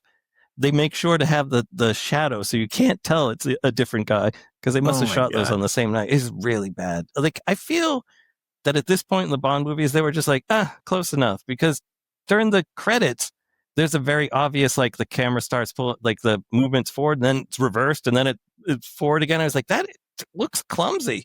So like in Octopussy. They were really just in the Phoned credits it where they in. play it backwards. Yeah, it's just dumb. Yeah. Because there's another part later on where they reverse the film, and it's like, what? We'll get there. Yeah, in we'll get about there. an So hour. anyway, I know I'm trying to. So the tape that Bond is now listening to, it's Zorin talking about blowing up Silicon Valley. So Yeah, he it's just all said, then he fine. writes like Tuesday at noon, main strike, question And mark, and then I love that question mark? Yeah, he's listening to it on like a Sony boombox or something. Like it's so Yeah. 80s. Yeah. It's kind of great. But it was like that was like probably the most expensive stereo you could buy at the time. Yeah, it's true. It was the style at the time. So, anyways, yeah, Bond is now disguising himself as a reporter, James Stock. With the, like, you James Stock. can't come up with a better name than his Yeah, real name. can't you be like, Emile or something? He's Why like, would I you be don't look James? like an Emile. I look like a James. Yeah, I guess he does. And he always has to last name, first name, last name, even when he has an alias. Stock. I can't James help myself. I have to. Anyways, so Stocks the whole and point is- bonds, huh? Maybe. Oh, okay. All right. Hey. All right. All right. I get it now. Emile Thank Stock. you. I just thought of Yeah, that right now. So this is where he meets the girl from earlier. Her name is Stacey Sutton. We finally get her. He creeps on her a little bit more. She drives away in With her an EY. Jeep. With Yeah, an EY. I love her Jeep though. That's a great 80s Jeep that she drives away in. She works for the Department of Conservation, I guess, and she lives in a very nice house. It's a But weird it is- house because there's nothing in it. And I Yeah, it's said empty. something when I was watching. I was like, why is this room decorated like a 6-year-old? And then Mrs. Elderwood's like, more like a 96-year-old. I was like, yeah, good point. Bond just breaks into the house. A cat runs by him and it makes the weirdest screeching. It doesn't even sound like usually in movies, it's like Yeah. a Yeah, this is more like There's like a Wilhelm cat scream kind of thing that's usually Yeah, in movies. right. And I think that you do use that one later when it needs Right, to get I fed. think- also When that cat. pussy needs to get Yeah, fed. that cat's name is Pussy. Gets on its bowl. I do like that. Right. So he hears the shower and he's like, oh, all right. Let me take my Come to hymns. Papa. And then turns out She's in the closet. she's behind him. She's got a shotgun. So, but he says, I'm James Stock. And whatever. So they talk about the Sorry check. about the sexual harassment the other day. So like there's like a bad guy outside. Bond, like he grabs the shotgun, starts shooting, and These guys, they've got crazy are the wigs most on. inept- They're shooting at Harpo Marx, and like look, you get completely wasted here if you're trying to do the stunt double thing. It's like a guy in a weird wig that's like all frayed. And, oof. Anyway, continue. he's like the guy's hanging from the chandelier at one point. Like why? And then he shoots I him. feel like "What's-" it's very like there's something like that in maybe the one of the Timothy Dalton movies, but also in Octopussy where there's like chandeliers and like big long railings and stuff, and just like woo. Yeah, I think that was up when he was riding down, or the banister. Right? That was Yes. Octopussy, right? Yeah, it was. Yeah. So yeah, he's Let's trying to do shoot that these again. guys. Yeah, that was a good one. Yeah, that worked so Yeah, well. and look at the last one. Let's do it again. So he finds out the gun. She says the gun is loaded with rock salt. As Like, what's with this gun? Now you tell me. This is very specific to where we grew up.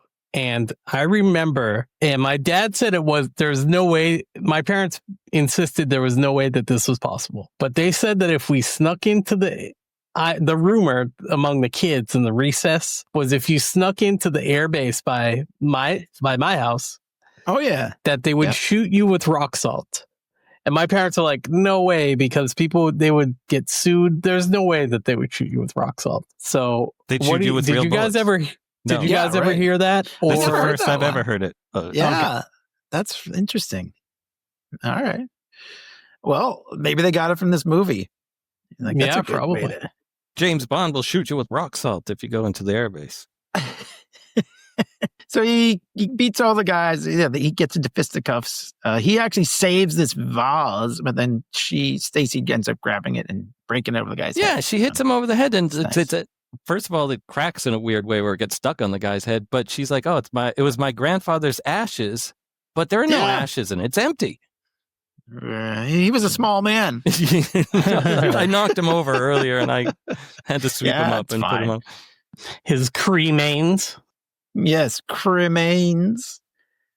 So there was a whole thing here, like Bond cooks her an omelet, which is actually, that's nice of him. I don't know. But it's like a quiche. It's like a whole thing. Yeah. It looks like a deep dish pizza. And he's going to be all backed up from all that cheese and wine. Oh my god! She's like, "What is 5 days to Alaska?" It's an omelet.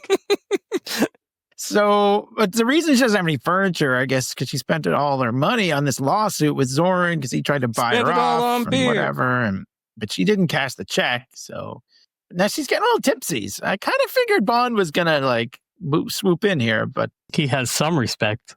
Yeah, he doesn't. But he actually says so. He's like she's like, "Oh, you have to reconnect the phone. It's like outside her bedroom window," and he says, "I should be able to find that." So he's getting there, but she passes out and he covers her up. So that was nice. He didn't creep on her that much. That one. But there's this like earthquake, I guess, and because it's Zorin is testing. This gets kind of complicated with this guy Howe and whatever. It's all kind of silly. Like I don't even really feel like we have to go, but they go to his office and like they see the word main strike and he's like, "Oh wait, I heard that on the tape," or whatever. Yeah, like Zorin and Mayday come in and they catch them in like snooping around in there. So I wrote down that there are 45 minutes left in this movie at this point, just so you know. Like I feel like, this is all. That's why I told you it was halfway through 15 minutes ago. My God. Or maybe not even. But yeah, I mean, this kind of like does remind me of like Superman, like when Lex wants to, break off Otisburg? California. Yeah, Otisburg. Tessemacher Peaks. And they also, like later on in the movie, I was thinking it's like kind of a trope in these like early 80 movies. They don't have computer graphics or like a big like 3D thing like Tony Stark would have. They would make like these ridiculous maps. And they had like this maps with all of the like lights and stuff around it. But it's like, what are the lights doing there? Like the lights don't do anything. It's not like a computer like generated thing. It's like a 3D map. It's like a pinball machine. Yeah. It's like, well, what are the lights indicating? I mean, I know it's just to make it look cool, but I always thought it was like a little silly. But also Tessemacher Peaks is one of my favorite comic book things in the world. It's a great one. I always like Otis. Is it Otisburg or Otisville? I know. I always forget too. It doesn't matter. But it's so yeah. So Zorin like he shoots that guy Howe. They're gonna like burn the place down and blame it on Bond and say he tried to break in and all that stuff. You'll be dead. Jenny Flex is there pouring the gas around everything. So they were not dressed for this. They were totally surprised that they were in charge of gasoline because she's like in heels and like big padded shoulder outfits and stuff. So they put Bond and Stacey in the elevator, and then there's some other girl there too. He's got all these henchwomen. It's kind of interesting. A little good for him. Play on the whole hench person thing. I guess so. And the firebomb that he lobs down the elevator shaft is actually Bacardi 151, which makes for a handy Molotov cocktail on the go. I feel like that was a big thing in the 80s. You don't see it in a lot of movies or anything anymore. Like a Mazel Tov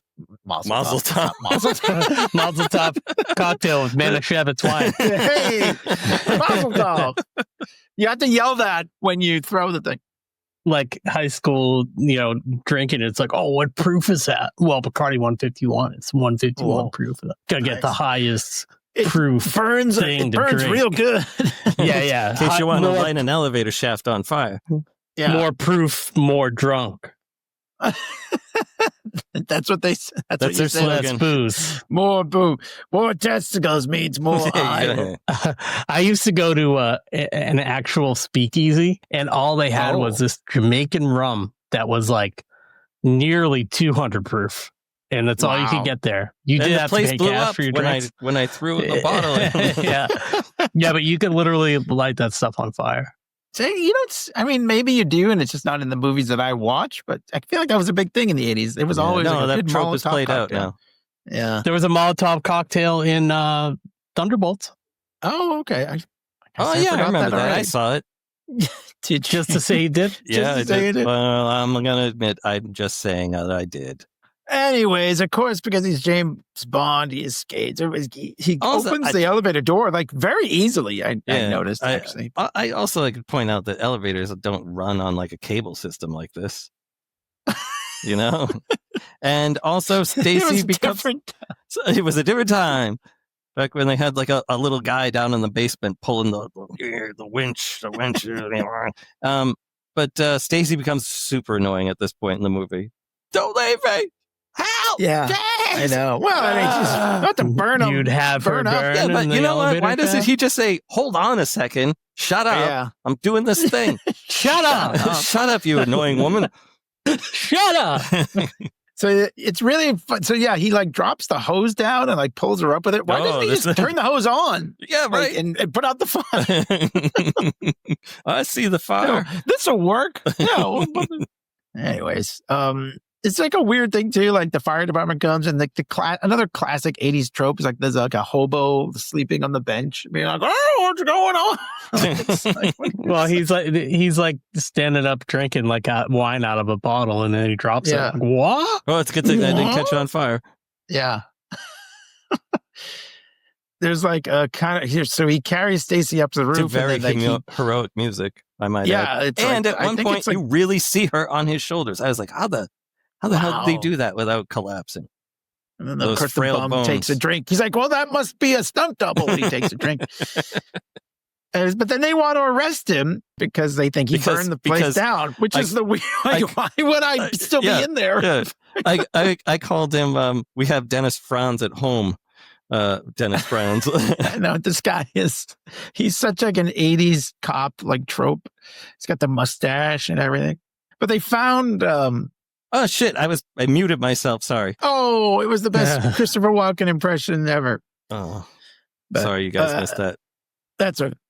Oh well. So He says, "I'm John. I'm Emil." No, he says, I'm James Bond. I'm part of the British Secret Service, and he goes, "Well, I'm Dick Tracy, and you're still under arrest." I also, and then he sprays him with the fire hose. He sprays him with the hose. But also, he's like, "We found this upstairs. Is this your gun?" And he's like, "Oh yes, thank you." It's like, and she's like, "Aren't you a reporter?" You know, like I wouldn't believe no anything. idea. I wouldn't believe anything that came out of his mouth after, like, "Oh, you lied to me here, you lied to me here." So fuck it. Well, I know. So yeah, he gets in the fire truck. I mean, even though there's like 50 cops there, he sprays one guy with the hose, whatever, jumps in the fire truck, and they're driving away, and whatever. And I guess without that truck there, will the whole building burn down? I don't know. Then it turns into more than one fine. fire truck show up. All right, well that's good. Fire. It's a 4-alarm fire, so you get a few trucks. Right. So Yeah, San Francisco three has others. famous fire, so they're prepared. All right, very good. So like, there's like, I don't know, the whole thing. The ladder gets like unhooked, and Bond is it's like dumb. hanging off. This whole it. part is It's stupid. so stupid. And the two cars get like locked together at one point, like Smokey the Bandit or whatever. And the then, cop's like, and then- oh my God, then watch out! Buford T. Justice shows up. He's like, Get that Bandit! I'm gonna get you, you son of a bitch. As dumb as it And is, I then what kind of is love it. So That's like, it. There's some yeah, bad like, rear screen in this part too, but not as bad as the beginning. not as which was- unforgivable or whatever you said there. unacceptable or whatever I said. Unacceptable. So he knocks like he's swinging around, he knocks like two guys like hats off, like who are in a convertible. That like, makes me think of like a gag that would have done in like Superman 2 or something, and it would have had a sound effect going. Whoop, woo. And there's like one of those, what do they call those, like camper like things, a cab or something. Yeah, on the on the and like back. he knocks the top off of that. And were they like just Were they either fucking in napping there? or having sex? Like, because it looks because like, the woman like looks naked, right? She like Yeah. covers up her boob. but I mean, maybe how- they were just taking a nap at that time because Just they had to get back on the on the- road early morning. just on the street. Yeah, Yeah. right. Just like, all right. Don't find a parking lot or anything, just in the middle of the street. Yeah, sure. Anyway, I put whatever. a bunch of So quarters in the meter. Might as well use it. So then, I don't know. It's a whole Then they thing. and raise the drawbridge. They do the bridge thing, which they do. This is like a lot- I nightmare. they did I that have in every nightmares of movie. this kind of thing with like a falling off a bridge like that. Well, the truck fire truck does like a Dukes of Hazzard, like Or Speed. Or speed. Or Speed, where they drive the bus over the Right. thing. And it makes it over. None of the cops do, obviously, and they all fall down. But yeah, they were fucking in that camper. That's what I thought. Right? They mean, hey, when the mood strikes, Just pull over here, quick. so they I gotta just do drive it. over. The hymns are activating. So Bond and Stacey go to the mine in the fire truck in like the middle of the day. This stolen fire truck, whatever. So I don't know what happened. They just drove all night, I guess.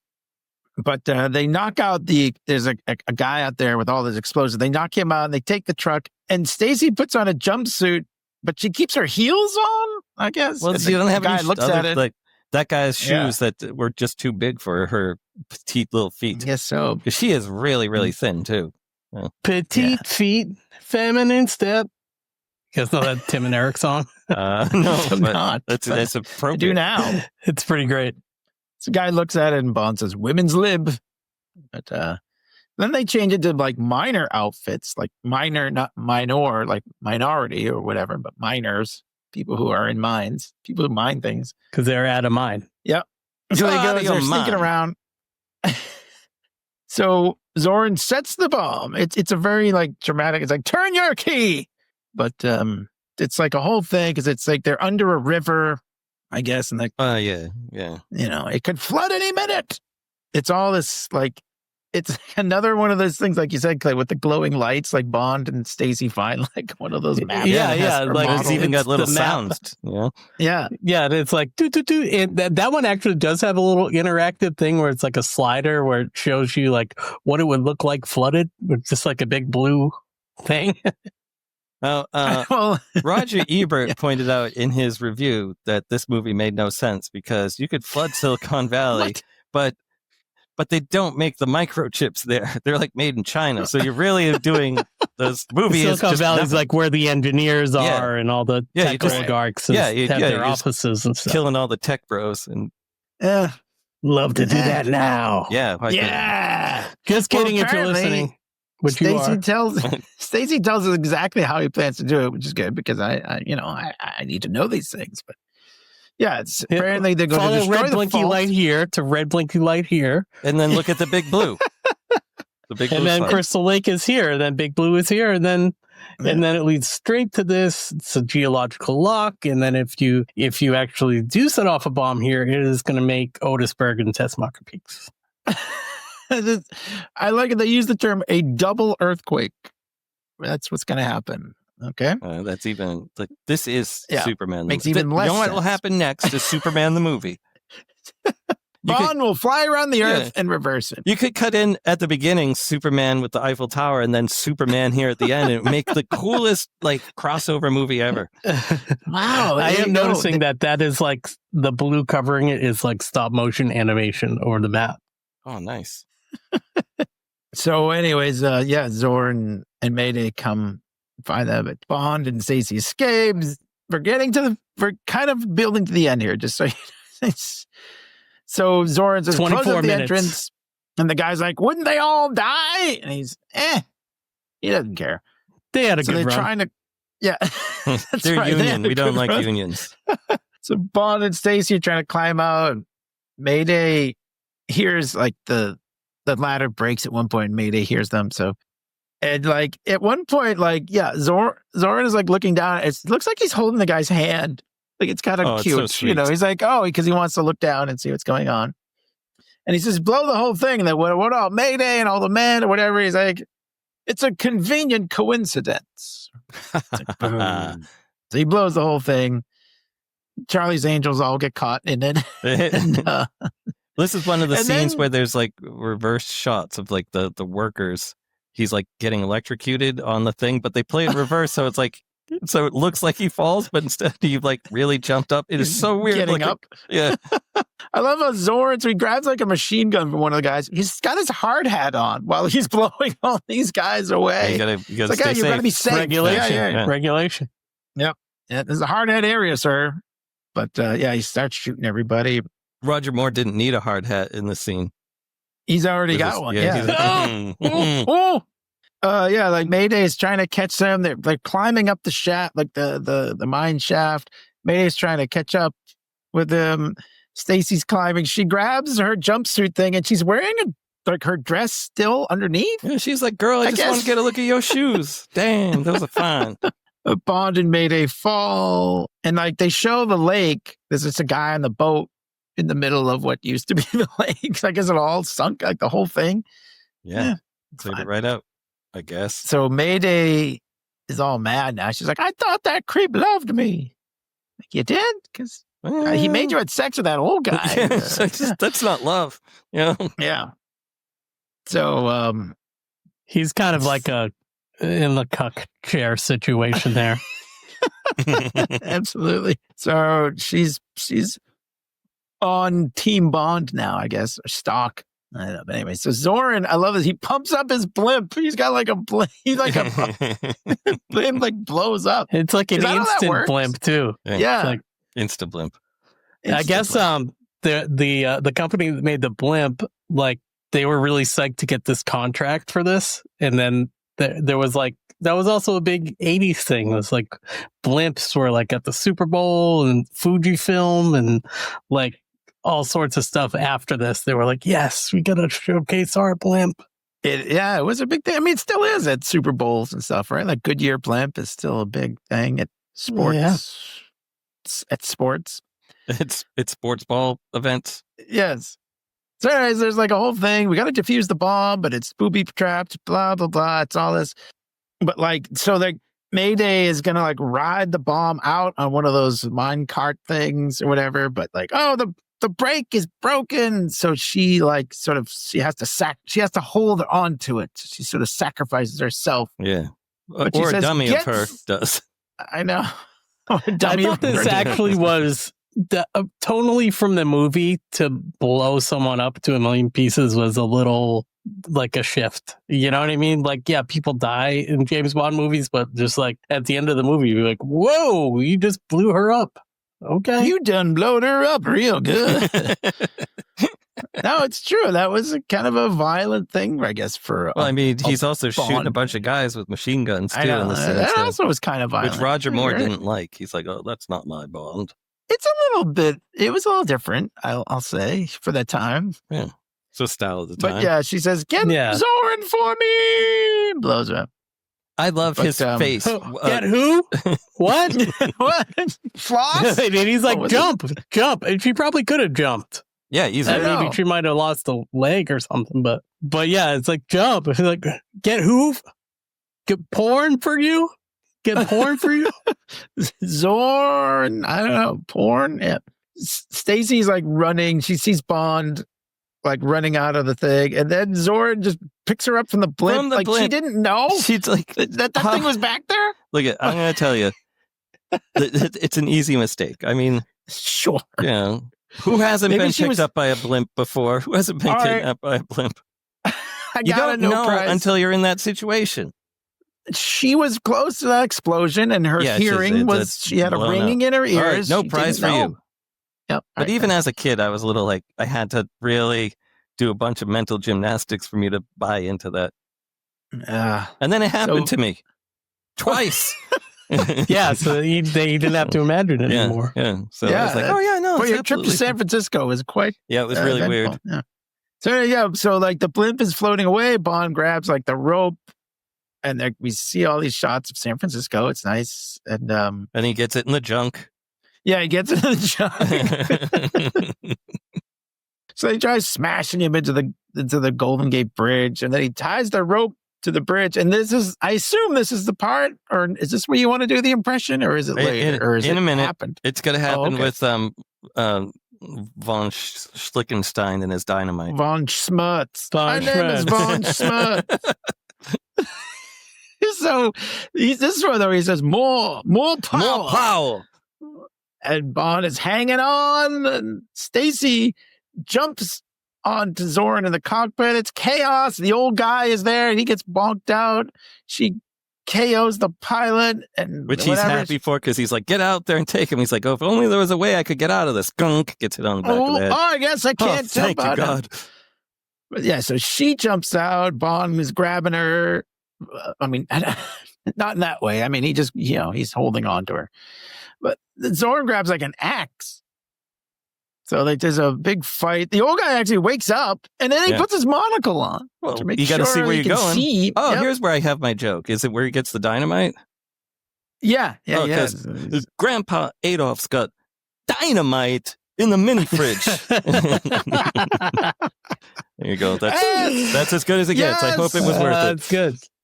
I'll back that up with a little Will Be Gray knowledge drop that actor playing this old man that's like, first of all, why is there dynamite in the fridge? I don't know. No one knows. It's the 80s. But Dynamite and cocaine. Right. Dynamite. He played the king in The Princess Bride. Yes. Yes, he did. I love it. No monocle. So, I feel like he probably should have worn the monocle. Yeah. But he's yelling a lot or whatever. Like Zorin.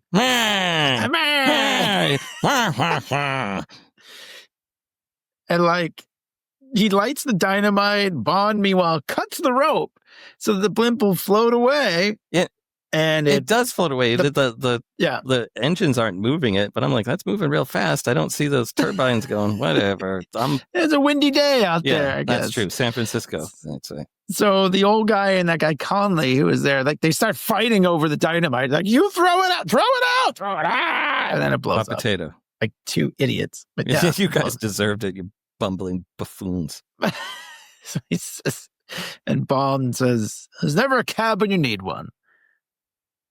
And then the KGB guys want to reward him. This is like the sort of typical Bond ending. Q's little robot thing, though, sneaks into the house, Stacey's house, and the cat is there. As we said, his name, Pussy, written on the food dish. And he watches them shower. But then Bond throws a towel on them. And Roger Moore's last line as James Bond in this movie is, "Oh." That's his final line as his playing James Bond ever. Also, there was also a line in there too where he's like, "That's not the soap." So I dropped the soap. That's not the soap. And Q takes the this kind of like Mayday in the cuck chair with the little robot canine dog. And it's like, he's busy right now. So how many times has Q seen Bond doing it? I was just gonna say that. I was gonna ask that question. How many times has Doug Llewellyn, Llewellyn, whatever? I know. Literally at the end of every adventure, he's like, "Oh, let me see if he's having sex now." Yeah. He's surprised every time too. That's what I was just like, to say. Whoa, wait a minute! You're having sex at the end of the movie? I couldn't imagine something. So you saved the world, and now you're having sex again. Wow, how about that? What a shocker! Bond just humps everything. He's like a dog. Then we get the song, and that's the end of the movie. It's the end of Roger Moore's James Bond. It's the end of all these people, actually. I mean, except for Q. Except for the Harumph guys. M did come back. You're right. And and they come back, but yeah. And what do we think of ViewToAKill? Does anyone want to go first? I'll go first. I don't have much to say. This movie's stupid, but it's fun. It's fun, stupid. I think it's probably the best finale of any Bond actor, and that's not saying much because I'm only going to give this movie like a C because it is really lazy in parts, and it feels like it's tired and they're phoning it in a bunch of places. So quality control was definitely not on the table for this. Roger Moore should have probably not have done this movie because he doesn't look convincing as a spy. But I know that they offered it to him when they were filming Octopussy because they were grateful for him kind of bailing him out going against Sean Connery. So yeah, there's my grade, C, for crazy good. Well, I don't know. I feel like you've probably said it all. Obviously, both of us will still go. Clay, do you want to go? Do you want me to keep going, or how do you want to? Sure. This? You want me to go? I'll go. Why not? Imagine if Timothy Dalton had played this movie. What if James Bond played James Bond? Yeah. We haven't made that joke yet, actually. In my head, he did, but in the movie itself presents Roger Moore as James Bond. What if James Stott played James Bond? What if Emil Stock plays James Bond? I will give somewhat, I think, probably controversial opinion that I really like this movie. It gives me like really nostalgic vibes as far as like it does remind me kind of the Superman sequel movies, and there's something like that just brings me back to being a kid. And it's not a great James Bond movie, but I feel like it's really But it's fun. a great James Stock movie. Yeah, I feel like it's really fun to watch, and like Yeah, all the it is. Yeah, I mean, all My the- all C the- is still like a very like I still love this movie, but like as a Right. movie, it's not good, but it's still fun. So.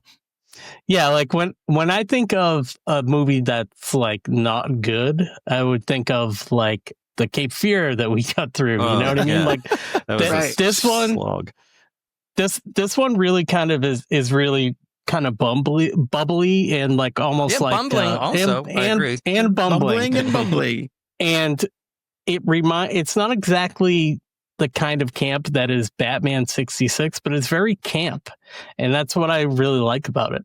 It's just very much like it is what it is. And it's like kind of goofy, and I'm kind of a goofy guy. So I will give it a straight B. I like that. I agree with what you said. I mean, if I was a movie critic, of course you have to like give it a low grade, right? Because it's not really a good movie. But also, yes, it does remind me of a simpler time. Literally, I was probably 10 years old, right? Like when I saw this, I loved everything about it. You know, I loved the half car. I mean, when you watch it and you're like, oh, that's stupid. Oh, God. The only real complaint, though, is that it's too long. It drags. Kind of boring drags in the middle. places. Yeah, like they didn't like the whole thing. Like I said, the Russian lady in the hot tub and whatever. Like you don't need any of that. It's just an excuse to get Bond in having sex with another person. And Roger Moore he's too goddamn old. Like you cannot believe him for a second as like a spy. It's just it's too bad because he was Roger Moore. He had a good run, but oh boy, yeah. But then it was sort of a Rough. limp at the end. Right. It was kind of rough watching him try and do anything physical or and even just even any of the Bond stuff like talking to women and whatever. Yeah, when he was talking to women, it was gets too real much. creepy. But he was like, Yeah. I knew I had to leave when my leading ladies co-stars' mothers were younger than me. So Yeah. right. But His least favorite Bond movie of his career. He just really Wow. wasn't into the last couple of ones he did. I mean, it's not even. He just shouldn't have done it. You're right. Like I know that he probably wanted to at the time, but hey, they were paying him a lot of money probably to do it Yeah. too, and he was like, "Yeah, I can he's do making something like $5 million for this movie, which $1985, that'd be it." Sure, more. Roger that would be more than. The But, check like- was written out to Roger Moore for $5 million by a child. Yeah, like this wasn't like, hey, we want you to be Bond again. This isn't Hugh Jackman playing Wolverine again. Like, okay, I'll get in shape. I know I said the thing about the body double, but like that was only for like the naked parts or whatever. Like Hugh Jackman obviously got in good shape to play Wolverine. But yeah, him getting in good shape was probably like tipping those martini glasses into his mouth. That like, counts as a barbell, right? those elbow bends. Yeah, I'll Yes, use milk in my coffee instead of cream for 6 months. And you're right. They should have just played it off like, hey, this guy's getting a little old. Like, give him one last run or something. You know what I mean? Like, but they didn't, and it's fine. Yeah, I could have worked it into the story somehow. Right. But there was already too much other crap going on, I think, in this story. But at the same time, I'm not a movie critic. I can say all those bad things, but I still can't give it like a bad grade. I think, would you give it a B? I'm thinking somewhere like B minus, C plus range for me. So I'll go with that. I'll go with B minus. It doesn't offend me, right? Like you said, like that Cape Fear, the Robert De Niro Cape Fear, the Denzel Washington Manchurian Candidate that we watched recently. Those are all pretty. Notice they're both remakes. Yeah, they're pretty bad. like pretty bad movies. So And I actually thought, Durson, you were going to be like, because when we had our man call the other day, you were like starting to talk about it, and I was like, Yeah, I know. Clay and I were both like, thought you oh, were no, gonna- we liked it. And I gave it a C. Now I feel a little bad about it. But I mean, No, but I thought you're you were right. going to I mean, go it's a way C. harder on your, maybe not your grade, but even just doing the whole podcast, I thought you were going to have to say way more negative things. yeah, I was than waiting you for the actually turn. did. Yeah, Well, I was it's like, kind of I was like- like, had a pit in my stomach all day. I was like, Durson's gonna make me All hate day. this movie when I like it. No. The funny thing was the other night when we were on our man call and I said, oh, that movie's kind of boring is what I said. John, you said that talking about it might make me like it more. I think that's what happened. That's what happened. I was like, yeah, you're right. It's fine. I mean, even though all of these are flaws, obviously. Yes. But And for you and me, our first James Bond, probably. right. Yeah, exactly. And that's why I can't hate on it too much. But I can admit it's not a good movie. But that's okay. Because So can I. Yeah. So I can admit that it's not very good, but do you guys know I'm trying to evoke a feeling when I say it's kind of like the Superman sequels. Yeah, that's in a way. what I was saying. Where the absolutely. parts of it felt like Superman 2 to me. The Lester cut. For sure. Right. You could make like a nice edit of like this, like you said, like the Eiffel Tower Let's scenes combine together. Superman and Yeah. James Bond. Make our own movie. And like the cameras and like the production style, like the John Glenn kind of like the look. the look of it. cinematography definitely reminded me of Superman, at least the first one, because it had sort of like a little haze around some of the lights and stuff in certain Yeah. scenes. It was the style at the time, I guess. But And when I got my corgi-sized car, it wasn't this dumb Renault that was like cut in half or whatever they car. It wasn't that. Which would have been like Roger Moore's cars are retro-y, kind of cool to have like a Matchbox car of them, but like the classic Aston Martin is like Roger Moore that's what never you gotta go drove for. an He Aston never, Martin. yeah. I mean, that's kind of weird, isn't it? Oh, well. Yeah. What are you going to do? Even That's like the new Doctor Who KGB never got lady to had fight a had Dalek. Corvette. Oh, that's just not right. I know. Oh, man. Well, I believe since this movie's very long, we've droned on quite long enough, but thank you so much, guys. I'm glad we got back into the saddle here. We're bounding We're through happiest Bondedness. when we're in the Yeah. saddle or whatever. That's right. On Inferno. Yeah. But Now let's spank Clay with the horsewhip. On Inferno. it'll make him go faster. He won't get any fatigue or whatever it was. Yeah, it keeps him he from won't- getting fatigued. So not including the Sound of James Bond or the Sean Connery episode, which is also on our page, we've done 16 movies. Wow. So Wow, plus that's- two other that James only Bond gets related podcasts. 9 more of official ones. How about that? All right, we'll I've get got through this 9 baby before we all more. die. There's a lot of stuff about this new game, this new Oh, yeah. like James Bond game that's out Bond fans are going apeshit over it. I think it looks in a good way. yeah, in a good way. Oh, okay. I mean, it looks Yeah, it looks kind of cool. it looks cool, but some of the stuff that was a little hokey too. But that's James Bond. He's a little hokey.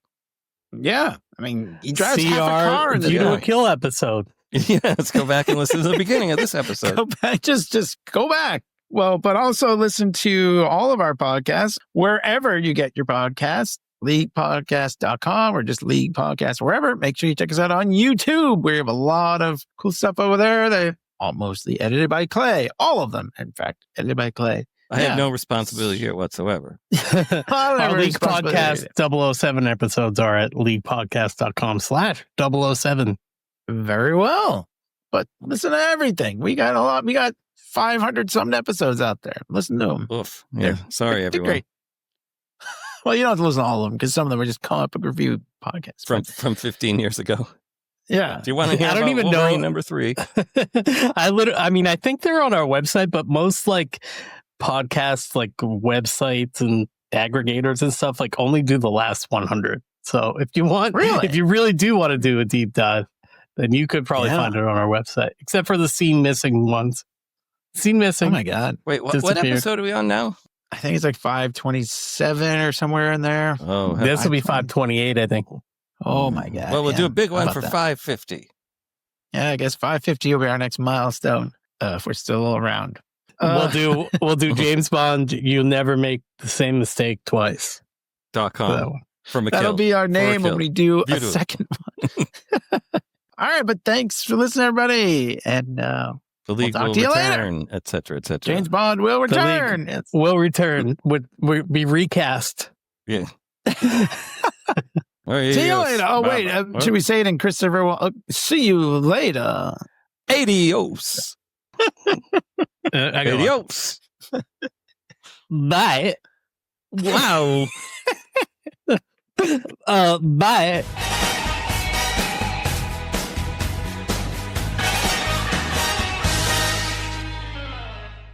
Killing Tibbet was a mistake. I'm about to make the same mistake twice.